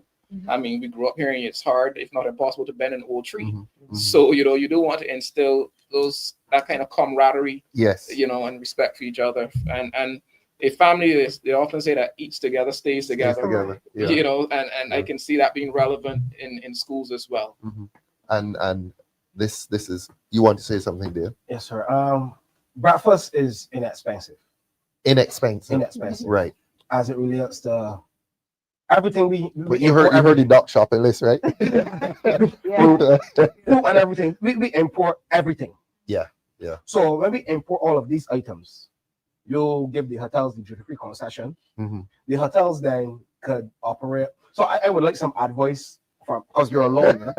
So I just wanted to guide me correctly. Uh-huh. You're putting me on the spot there. As it relates to the income tax and tax return. Mhm. So I know big corporations, they would file for tax at the end of the year. They get Yeah. their accountant to do all the numbers. I see where you're going. They're bringing the food and get the tax concessions. Correct. Some of it So goes why to the not schools. let us gel with the with the these hotel sector. corporate- Excellent idea. people Excellent idea. and they would also cut taxes. Mhm, mhm. You get me? Yeah. And then we can also help our generations to come because the children is the future. Yes. Because Yeah. these same children will go and work in the hotel In the sector. hotels, precisely. The And be good same employees. children And be good are- citizens. will be great citizens. Great citizens, yeah. So yeah. I believe that we need to look at it from a different perspective. The Barbados, they imported all of them damn shit together. Excuse me, because I'm sorry, sir, but I have to say, when I become the minister of tourism, Uh-huh. we will gel Mhm, the tourism sector mhm. along with the education Yes. sector as And well. agriculture. And agritourism, agriculture. which is very Reason because profitable. it goes hand in Yes. hand. Yes, yes. Yes. You know, because with Miss Dujon and her brilliant ideas, Amoy, her brilliant ideas, and then I have background knowledge on the hotel. Then the hotels benefit. We then have young boys because everybody like quick to say, oh, your boys have what is called that ADHD. And what is that? You can help us. Attention deficit hyperactivity disorder. So schools, people like to categorize boys that don't sit still having ADHD. When I believe that we can look at the root cause. Why are these boys behaving like this? Example, the what you said as it relates to the sugar, sir.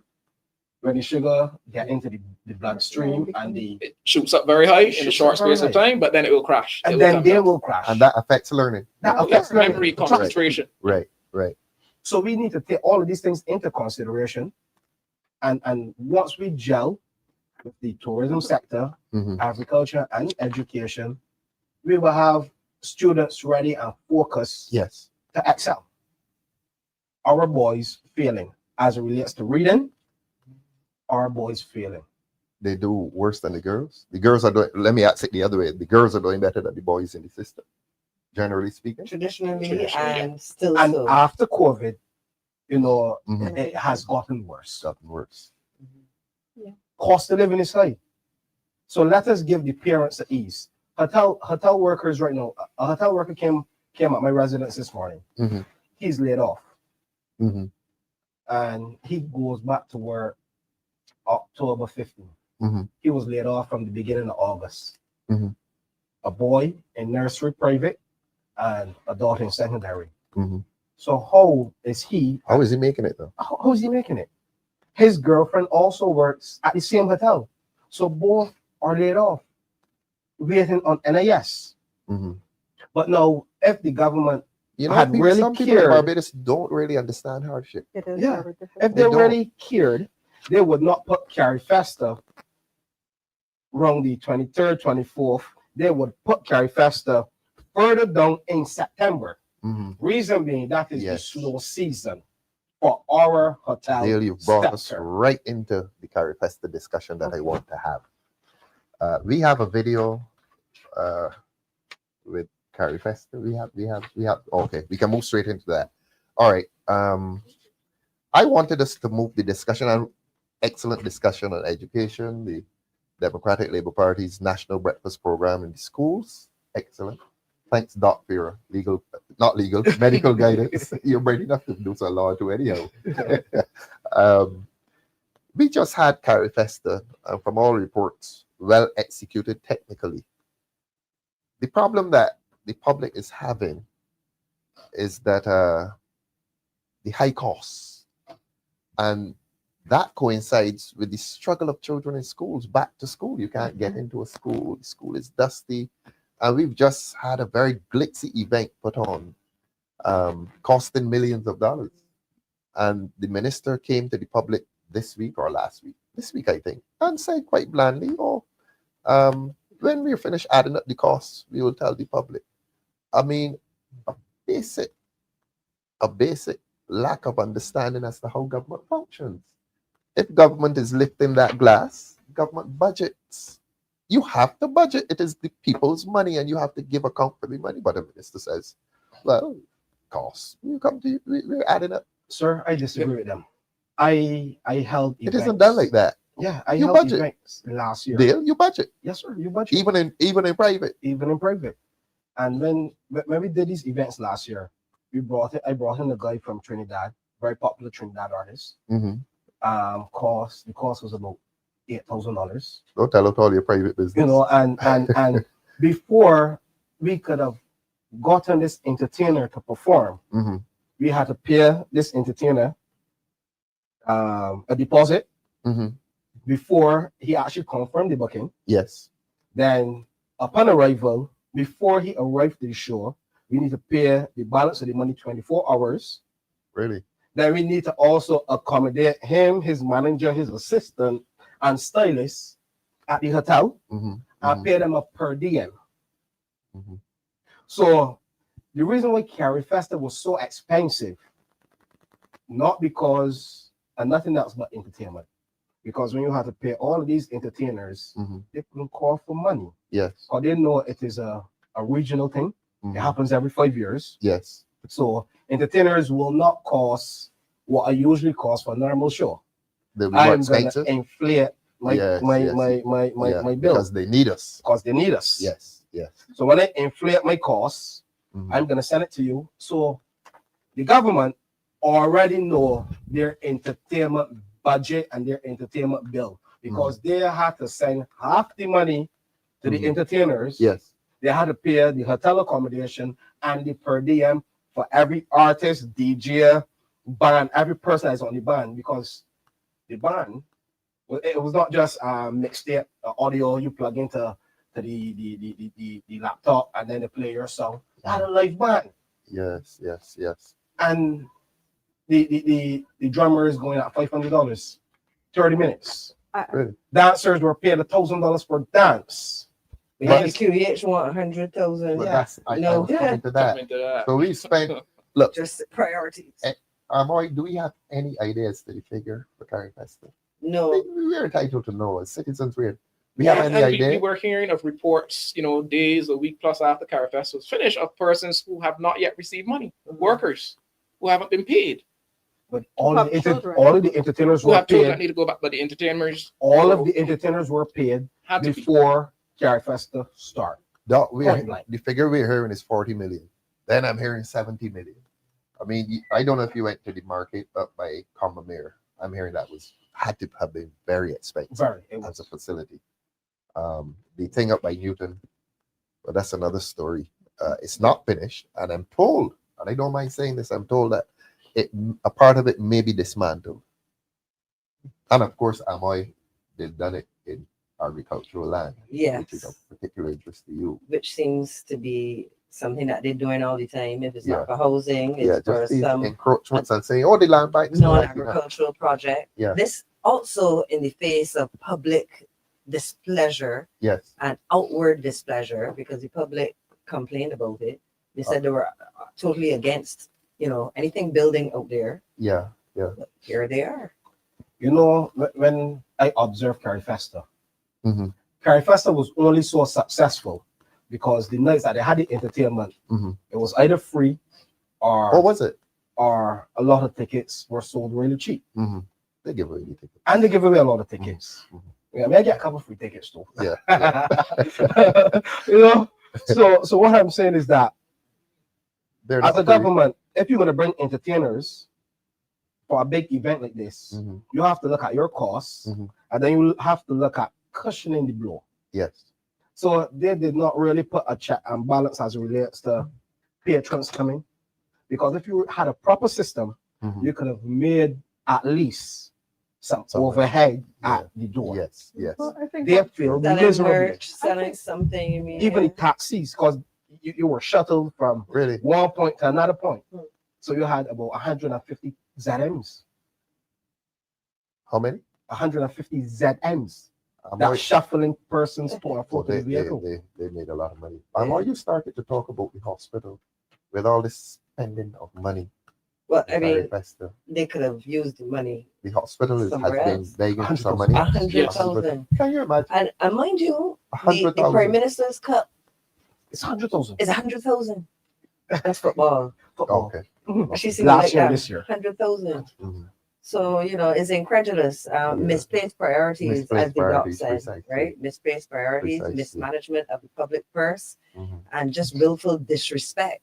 And For taxpayers' money. yeah, for taxpayers' money. because And they really underestimate the intelligence of Barbadians. Mhm. We're not just out That there. we'll just accept it. But They it's not spend that it spree. alone. I think it's I think I've said that before. It's also a matter of leadership where you have a government that believes very much in terms of paternalism. They believe Mhm. that they make all the decisions. Yes. Mhm. They're not answerable to And we follow like citizens. sheep. They're not answerable to the average citizen. They do not think that they have to respond to any of our concerns. So when a minister can come openly and say, well, we're still counting, or we will give you an account soon, it tells you, it speaks about the level of respect that they have for taxpayers. Very And- dismissive. Yeah, and there's no accountability because Maybe there's lack of no, understanding as to and- how government works. yes, and nobody would, you see, the nobody reality, corrected them. no, not only that, but who's going to reprimand them? Well, there How you go. will the public reprimand those ministers when they do things of that nature, when they violate trust, public trust, when they, misallocations? I don't want to say that, but I mean, in terms of funding, who is going to hold them account? The prime minister is not here. The prime minister is hardly here. And so the reality is that who is going to hold them accountable? Yes. There's no sense of accountability. There's no sense of transparency. So we would not know. They will tell us, at some point. But the reality is that they do not feel that they have to come to the public and respond to the public. Because the public perhaps is not, the we public tried to is, meet on open.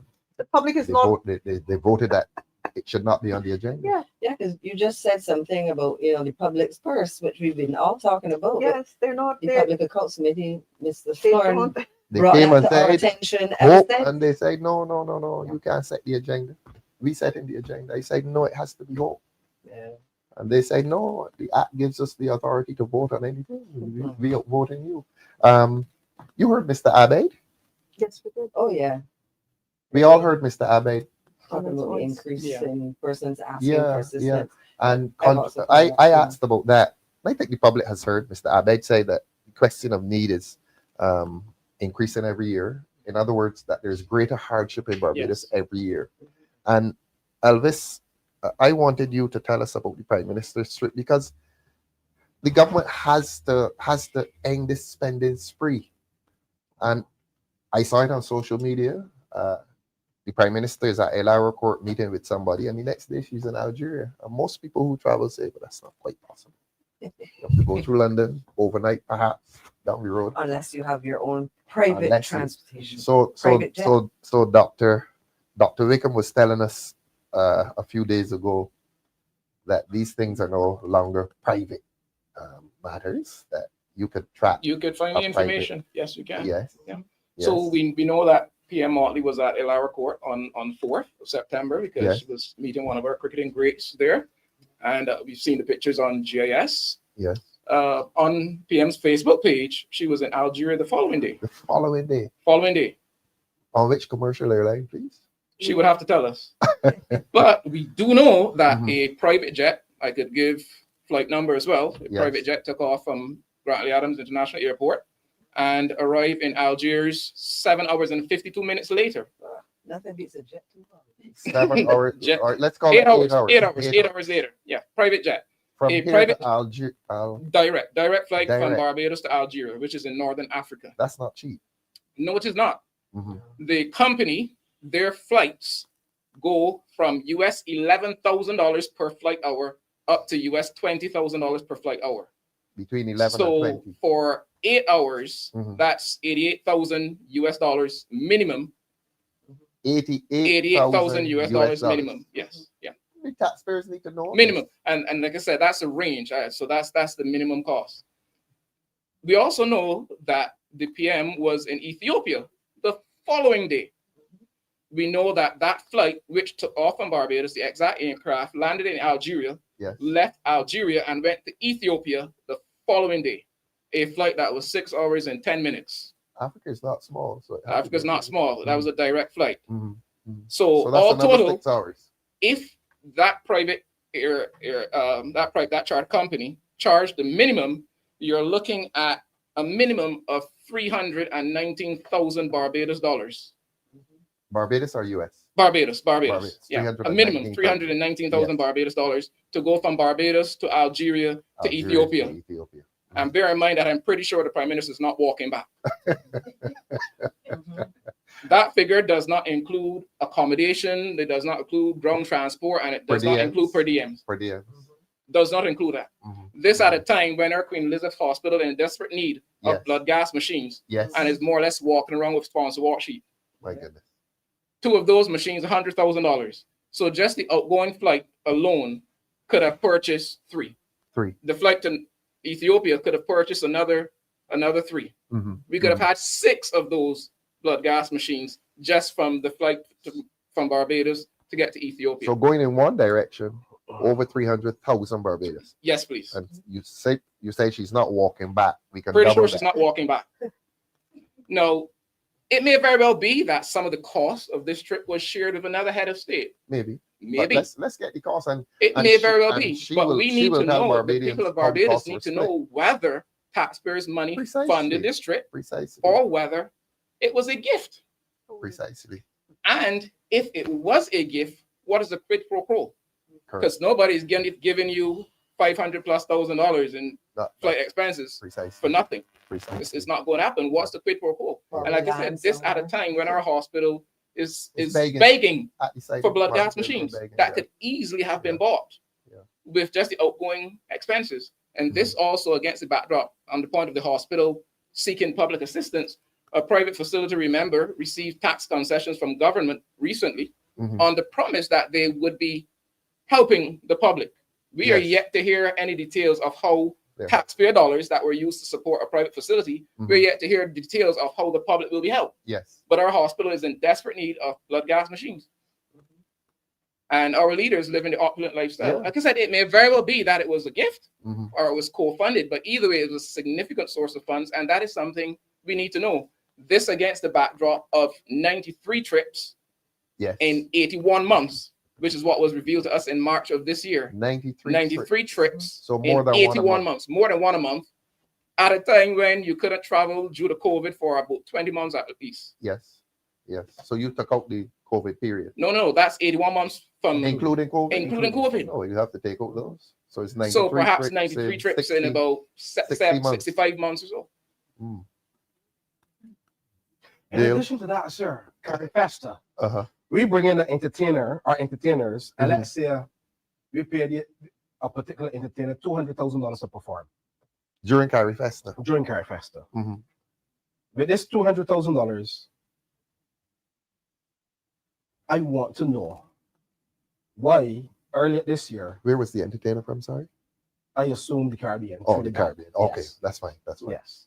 And earlier this year, my daughter had a panic attack. Mhm. We took her from molestive 1 to QEH. Mhm. Upon arrival, nurse wheelchair came out. Nurses did the chat. Came back to us. That was around 2:30. They came back to me and my daughter, let's say about 8. When the nurse came at 8 p.m., she took us into the room to chat my daughter. And she said, well, she needs to do a ECG scan. Mhm. She said, well, Mr. Rowe, give me a couple minutes. She needs to go and find the ECG machine. So the nurse left, came back 10 minutes later, Mhm. and then I was upset and I was annoyed. And the question I asked myself, and I said to God, why am I here? I don't think anything is seriously wrong with my daughter, but it's a serious question. Why am I here? Mhm. And then the spirit just said to me, ask the nurse, how are you doing?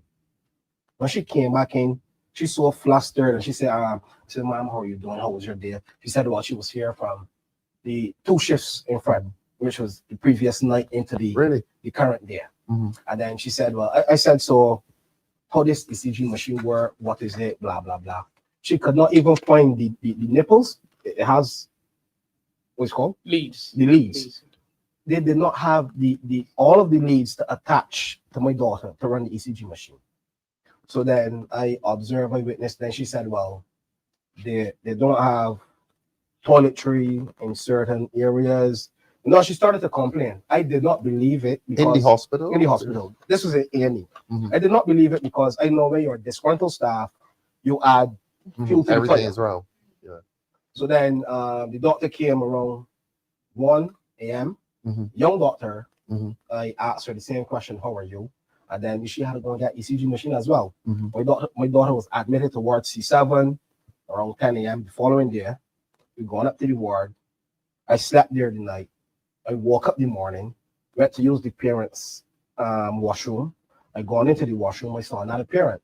Mhm. So it was a female. So when I was heading to I was like, I stepped back. She said, no, you could come because all of the parents use the facility. Yeah. So I went into the cubicle, closed the door, get rid of that stuff, come back out.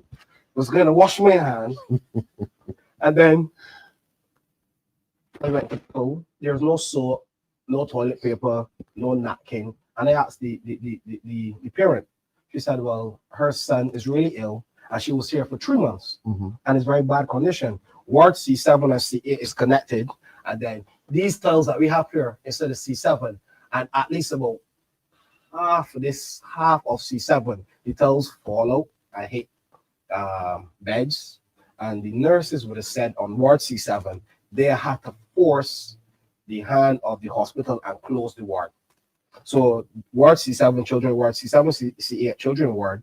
So as a result of closing C7 shorter beds, then the nurses have to use their own money to provide care for these young children. A lot of children in How long ago was this deal? this year, February. February 20th to be exact. So they don't care about healthy children and they don't care about they don't. unwell children. So it speaks about the kind of government that we have, the kind of leadership that we have. That if you can think of children that are unwell and you have them in those conditions, then we can obviously what is happening in our schools. And the entire government is in disarray. And we can see it. And I think Barbadians can see it, that whatever ministry that you can possibly think of, there is something tragic that is happening in those ministries. And our civil servants are primarily just working with the little means that they have, while we have someone jet shooting across the world. Precisely. That cannot be ethical. And showing It's off the with most expensive egregious festivals. action that you can have against your own people. Yeah. Unless if she's flying the plane on her own. And Unless it's just how do you do that? How does a government, how does a leader consciously know Precisely. that these are the matters? And we speak a lot about African people and African diaspora and connecting to our roots. But then this is how you connect to us as your people. This is how you connect to children. This is how you connect to the parents. And I think the reality is that Barbadians need to understand that even if it's not happened to you directly, it's your relatives, it's your neighbors, it's people in your community that has been affected. And we need to become our brothers and sisters keeper and stand up and defend them as well. Just listening to you, where is the Minister for Health? So before you ask that question, I just have one more point. Yes, please do. The government give Gemma's Lane for free. Free, yeah. And now QEH is asking for $100,000. There we are. That's why these people Next down door. you know, sir. Right next These people door. talk down, you know, sir. Honestly speaking. Mhm. Because there's no way I'm going to give away prime land Yes. that we own, Yes. and then we not going to beg our own people for $100,000, and we Yeah. never got I money could to not get believe school it. bags. I could not believe it. $100,000. I think that the what the bank is called, I don't know if I'm pronouncing them wrong. Frexim. I think those persons should have given our government at least a little $500,000 to contribute to the hospital. You mean Because millions? the reason why I say that, I said at Before minimum, the land? no, They should have paid for the land. they should have paid something, because why we have a failing healthcare system. The superheroes of our country today are the nurses. Is that so? Doctors and everyone else. Yeah. Medical staff. The medical staff, our because civil servants. those They're making personal sacrifices. Yes. personal are. sacrifice. Sir, They are. I did a presentation to some nurses, right, as relates to advice, financial advice, and a lot of those nurses and persons that work at the QEH don't have group health nor group life. They have to take their money to get stuff for the QEH. In addition to that, they have to take their money and support themselves. Nurses can't even get cure loans.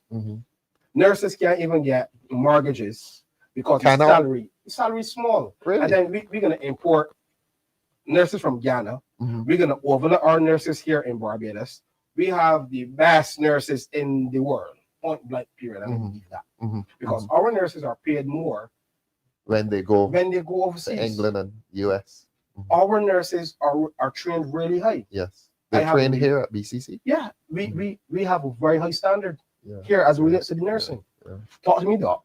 Where is our Minister of Health? Very good question. I think he went to the trip as well. He's on the trip Yeah, he and the looking for medical Minister of supplies, Foreign I heard. Affairs. Well, apparently, This at a the time Prime when Minister the feels that hospital here is begging for Precisely. So I said Precisely. misplaced priorities. Misplaced priorities.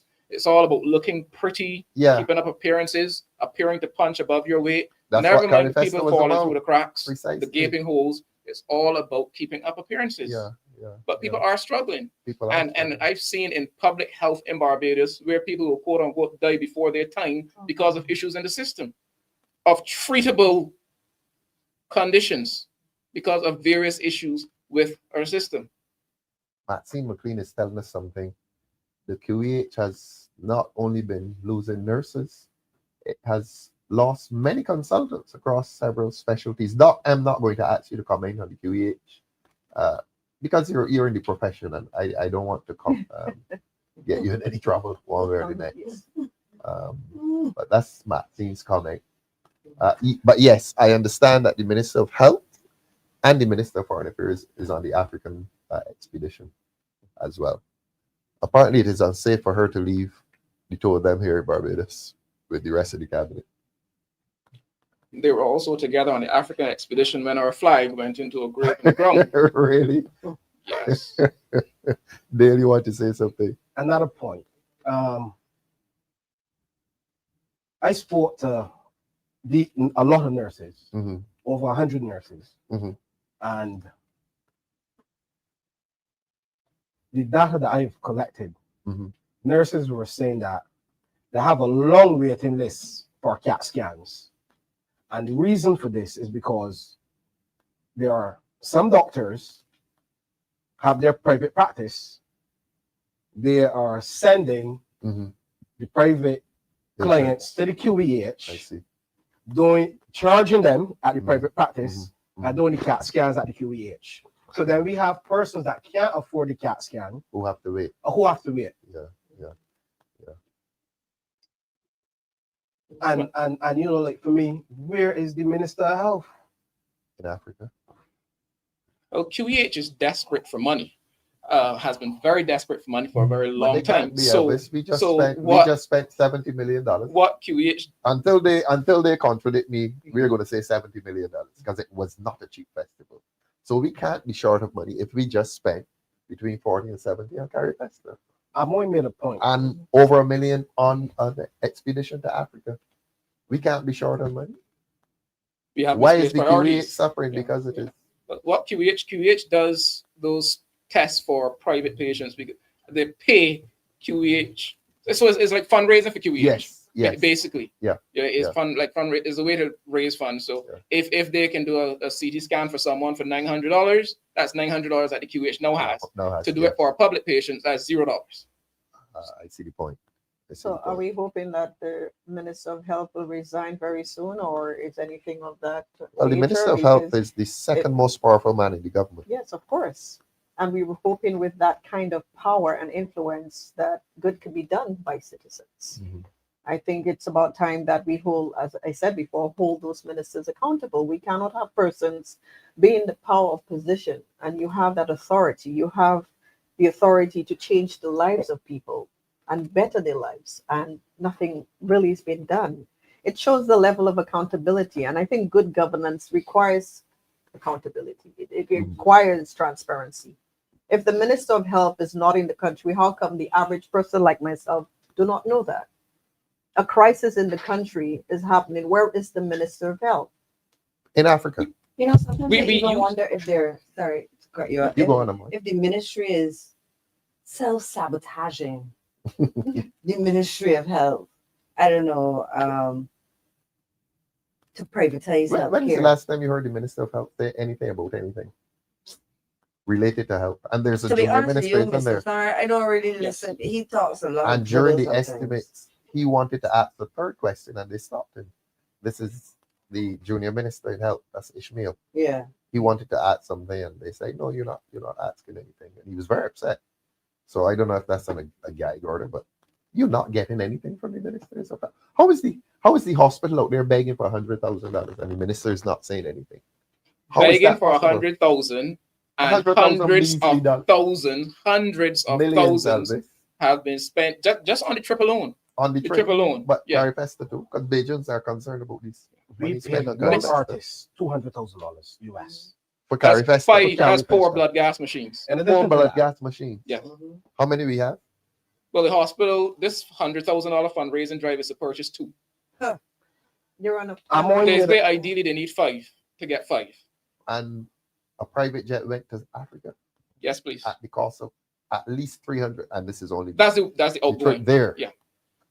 Amoy made a very valid point as it relates to the football.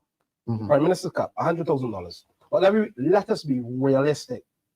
How is that really benefiting the players? Because I know on many players that barely get $200. $200. So you have a gas station job, or you're a bartender, or you working in sanitation, you're a teacher, you're a whatever profession. Mhm. You leave your job to go and train. You're not being paid to train, Yes. and then you have to play this tournament. When hopefully your team win. If you're injured. What is the tournament Then you will about, be Dale? What does it prove? What is it? So that- Well, Honestly, I believe it's just for canvassing and to make yourself look popular. Yes. The Yes. reason being because if you really care about the people and how the football will benefit the people, is there any scholarships coming out of this Precisely. this football? And is it a semi-professional league? What's Something. the benefit? It's just So I just another there's a festival. more sinister It's using taxpayer reason as dollars well, to too. make her more popular in the eyes of persons. In the eyes of Prime persons. Minister give you money, yeah, the prime minister Yes. give you $100,000. not from Yeah. her pocket, taxpayer dollars. Remember how it ended last year?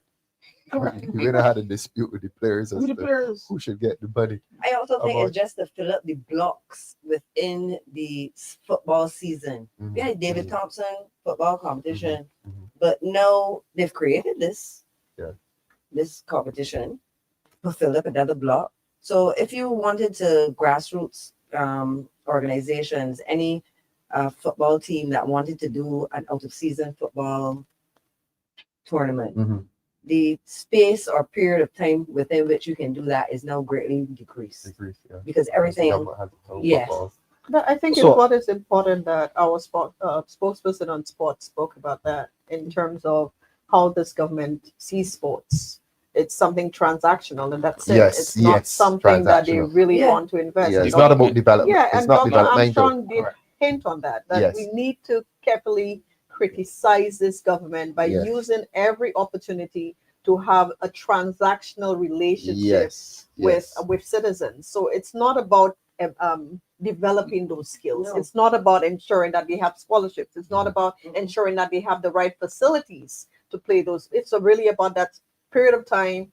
Let's market it. Let's do the popularity Right. game with it. Marketing. And not anything about upliftment and development of sports in the way that it truly should, the true essence of sports. Before I So- came in here, I was going through the gram and I saw that I think we're supposed to be hosting the next netball We are.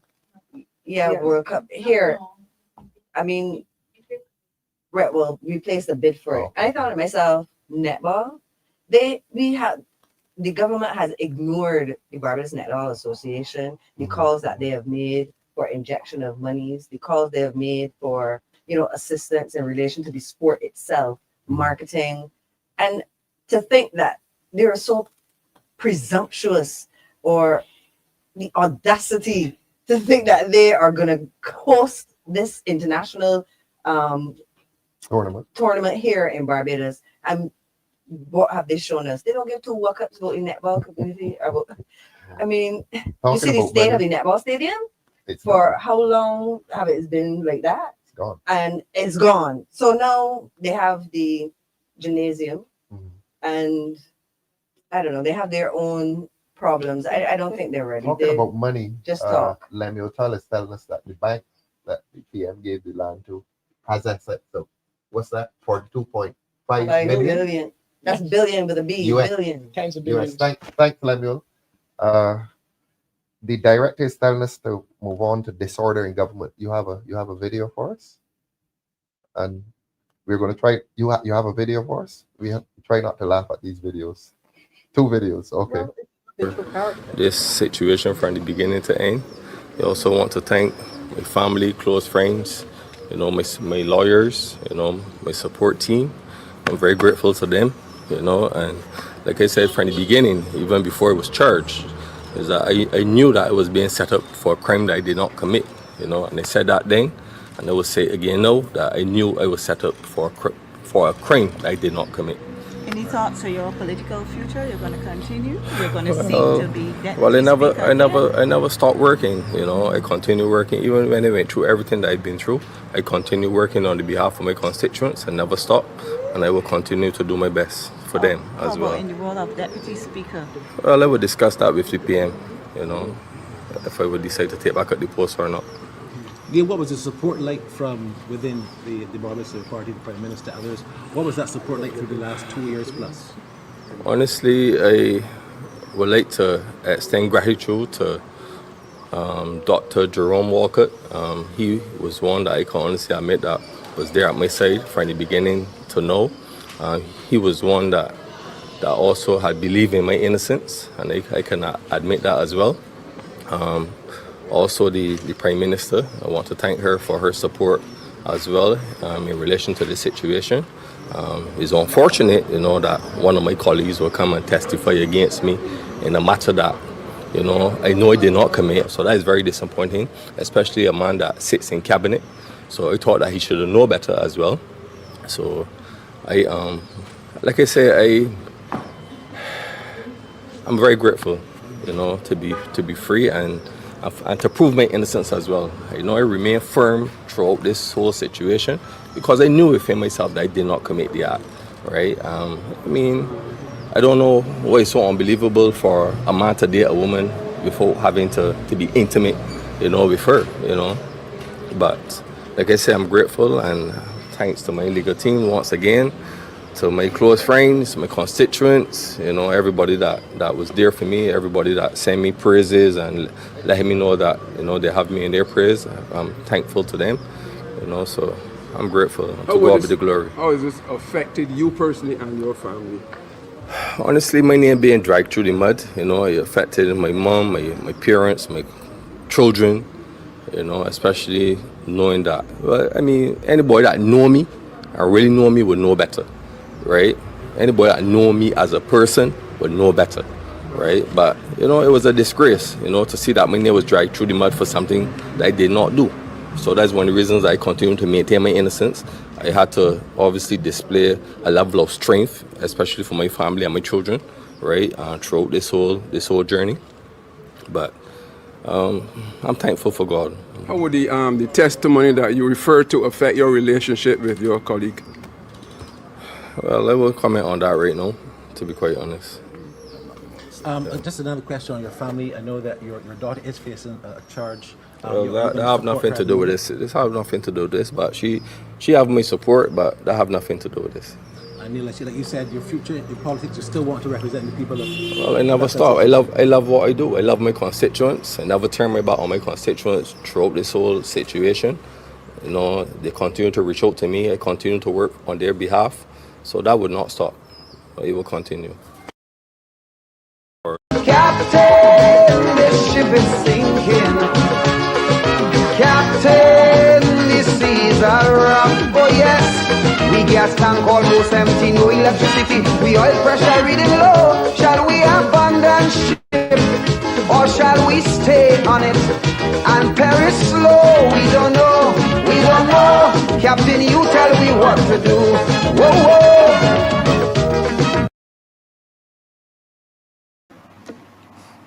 To at least have some enclosing place that they can pursue their interests in commerce.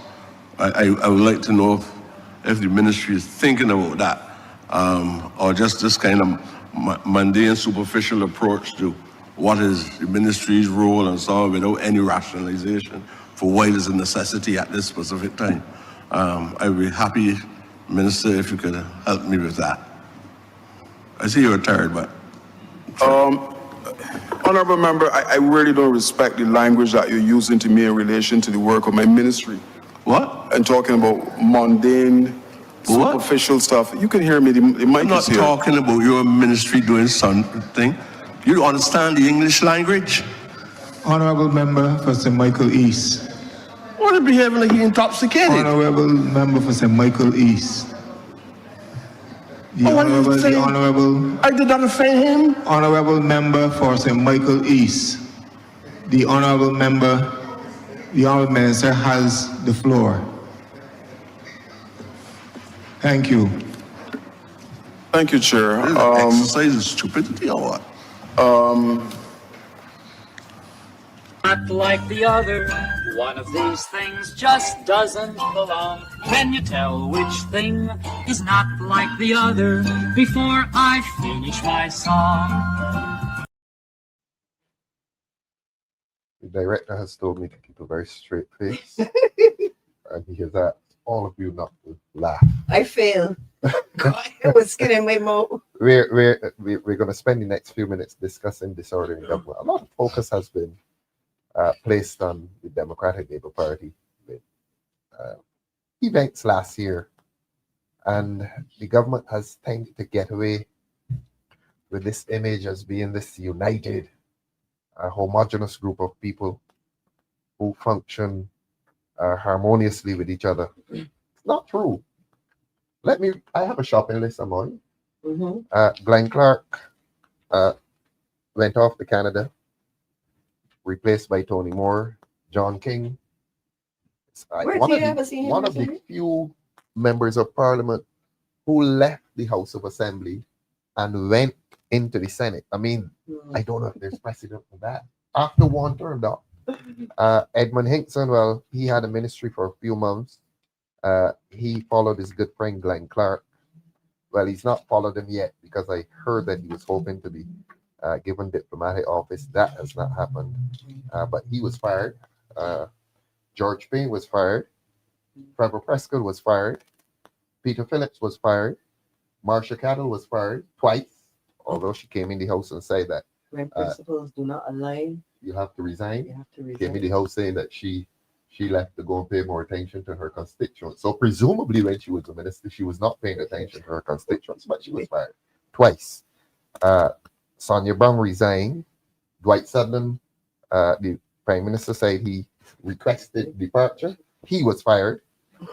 Corey Lane fired. Crystal Hayes dared to speak for heritage in Barbados, and she was fired. And how many names did I call? 4 and 3, 7 and 2, 9, 11. A cricket team of firings and resignations. Well, only one resignation really.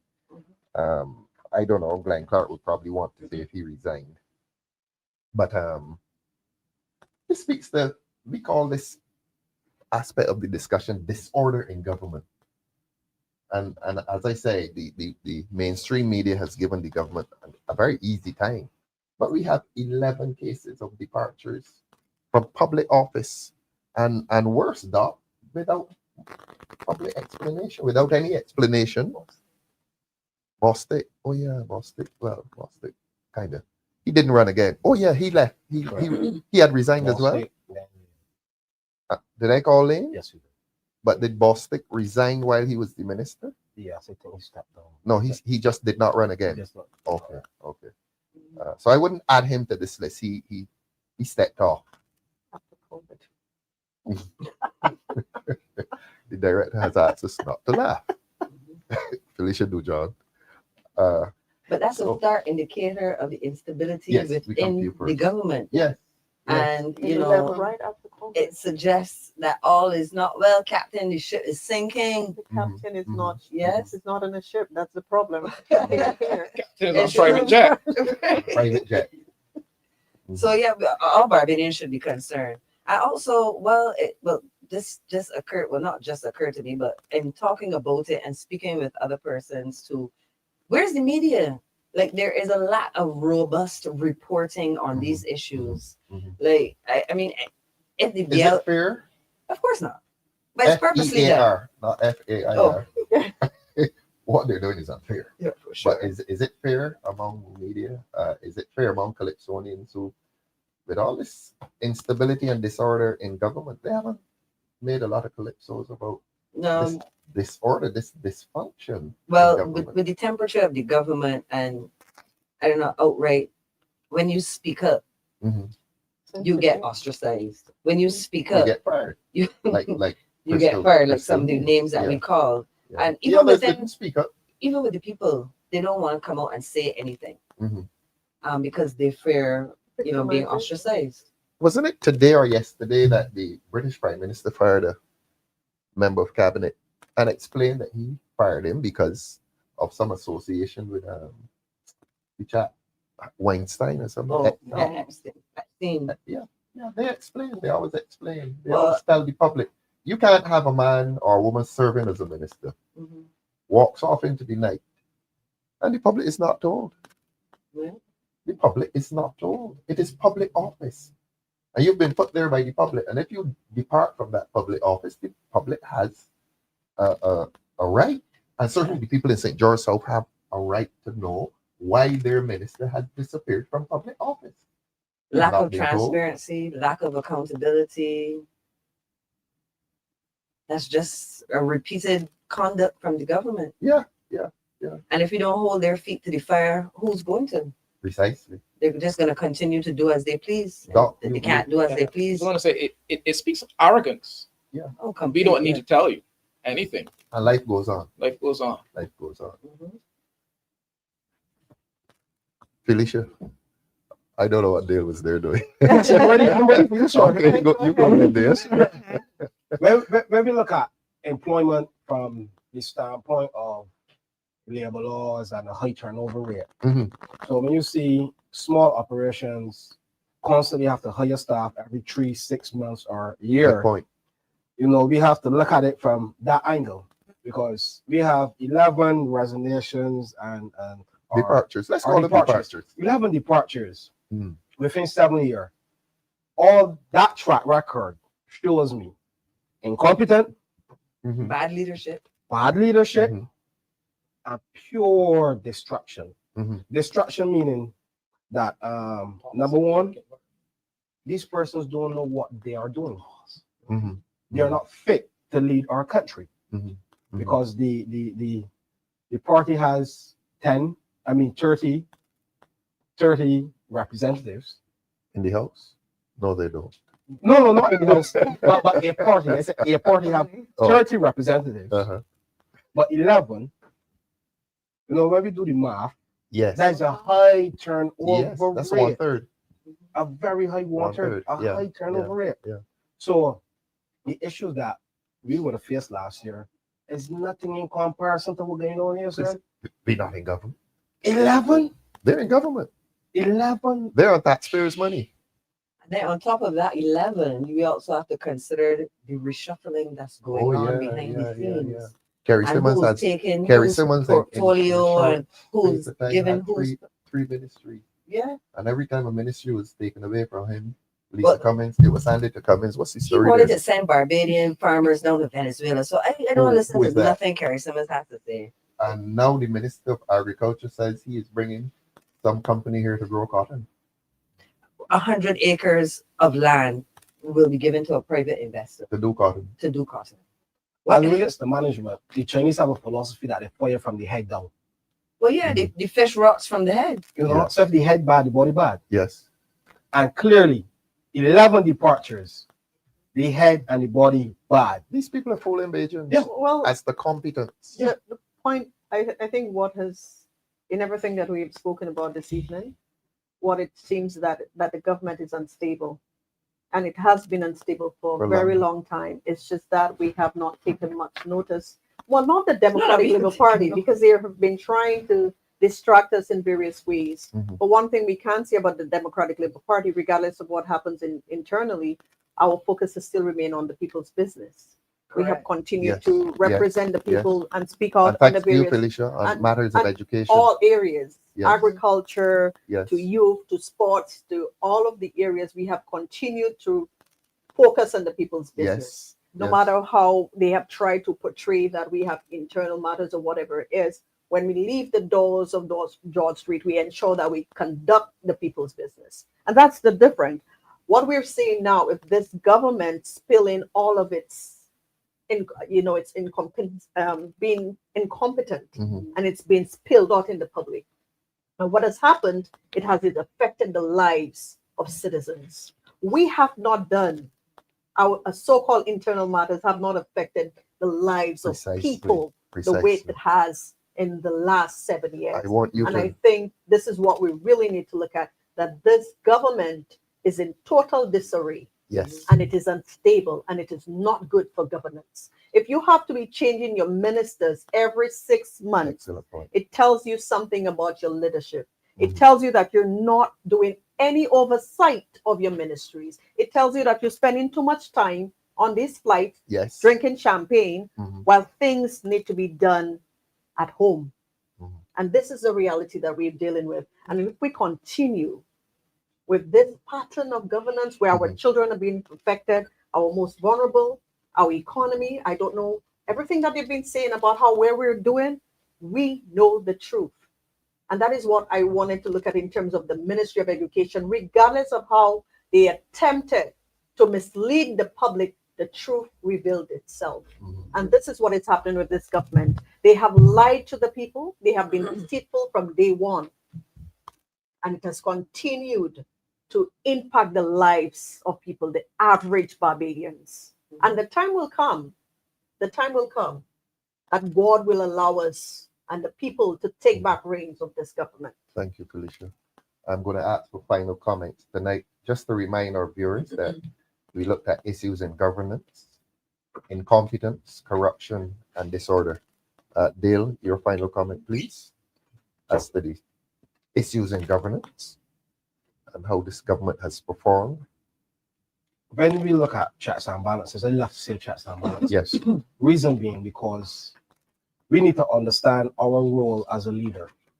Our role as an elected politician is to manage that portfolio effectively and efficiently. Yes. I believe that the Prime Minister should take some of the money and invest it into managerial training for her staff, because they don't know how to manage. They don't know how to manage the resources, nor the people, and they cannot get the best results.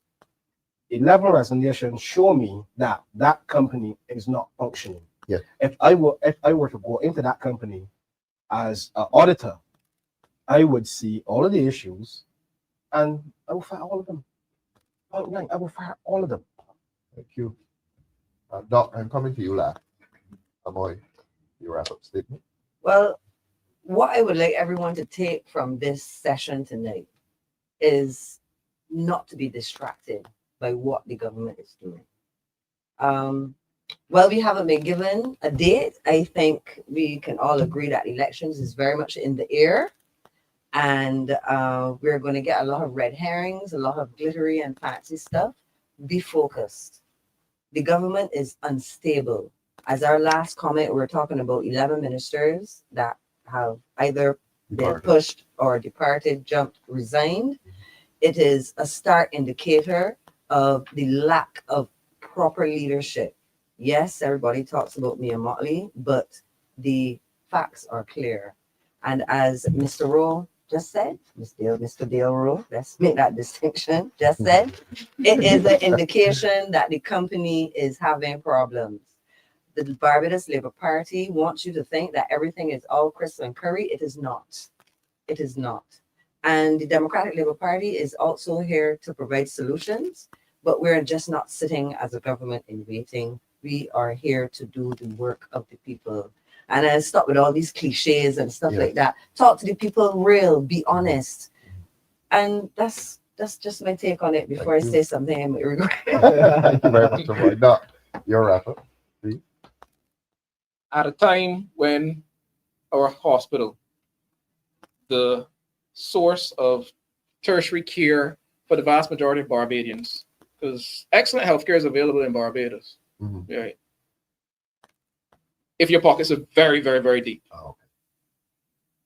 QEH definitely has persons there who are capable of delivering that excellent healthcare. What QEH is in desperately need of, and indeed the polyclinics and the district hospitals throughout Barbados, resources. Apparently our country has the resources, because we have the resources to host an event that was supposed to be held by another country. That country declined. Barbados, Carifesta. Yeah, Barbados put its hand up and said, we'll do it. don't pay persons properly. Soon thereafter, our Prime Minister jet sets across the Atlantic Ocean while the hospital is left to walk around with a sponsor walk sheep to get money to buy urgently needed equipment. That could easily have been bought with the money that was used to fund that trip for the contingent. So this government has again showed misplaced priorities, likes to distract people.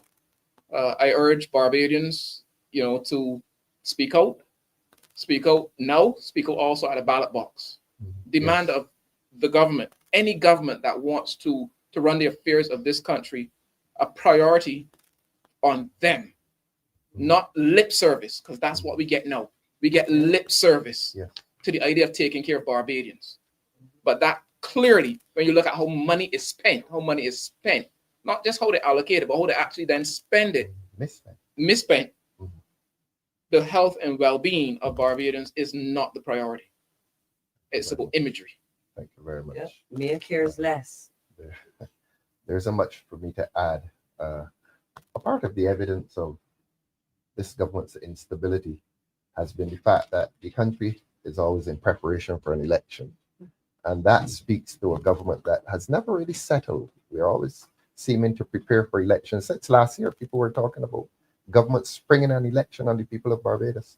Well, if that is so, we in the Democratic Labour Party, we are readying ourselves for an election. And I can say, quite frankly, we don't tell lies here. We have 26 candidates ready, willing, and to hit the road. And they've started canvassing, they've started campaigning, they've started knocking on people's houses.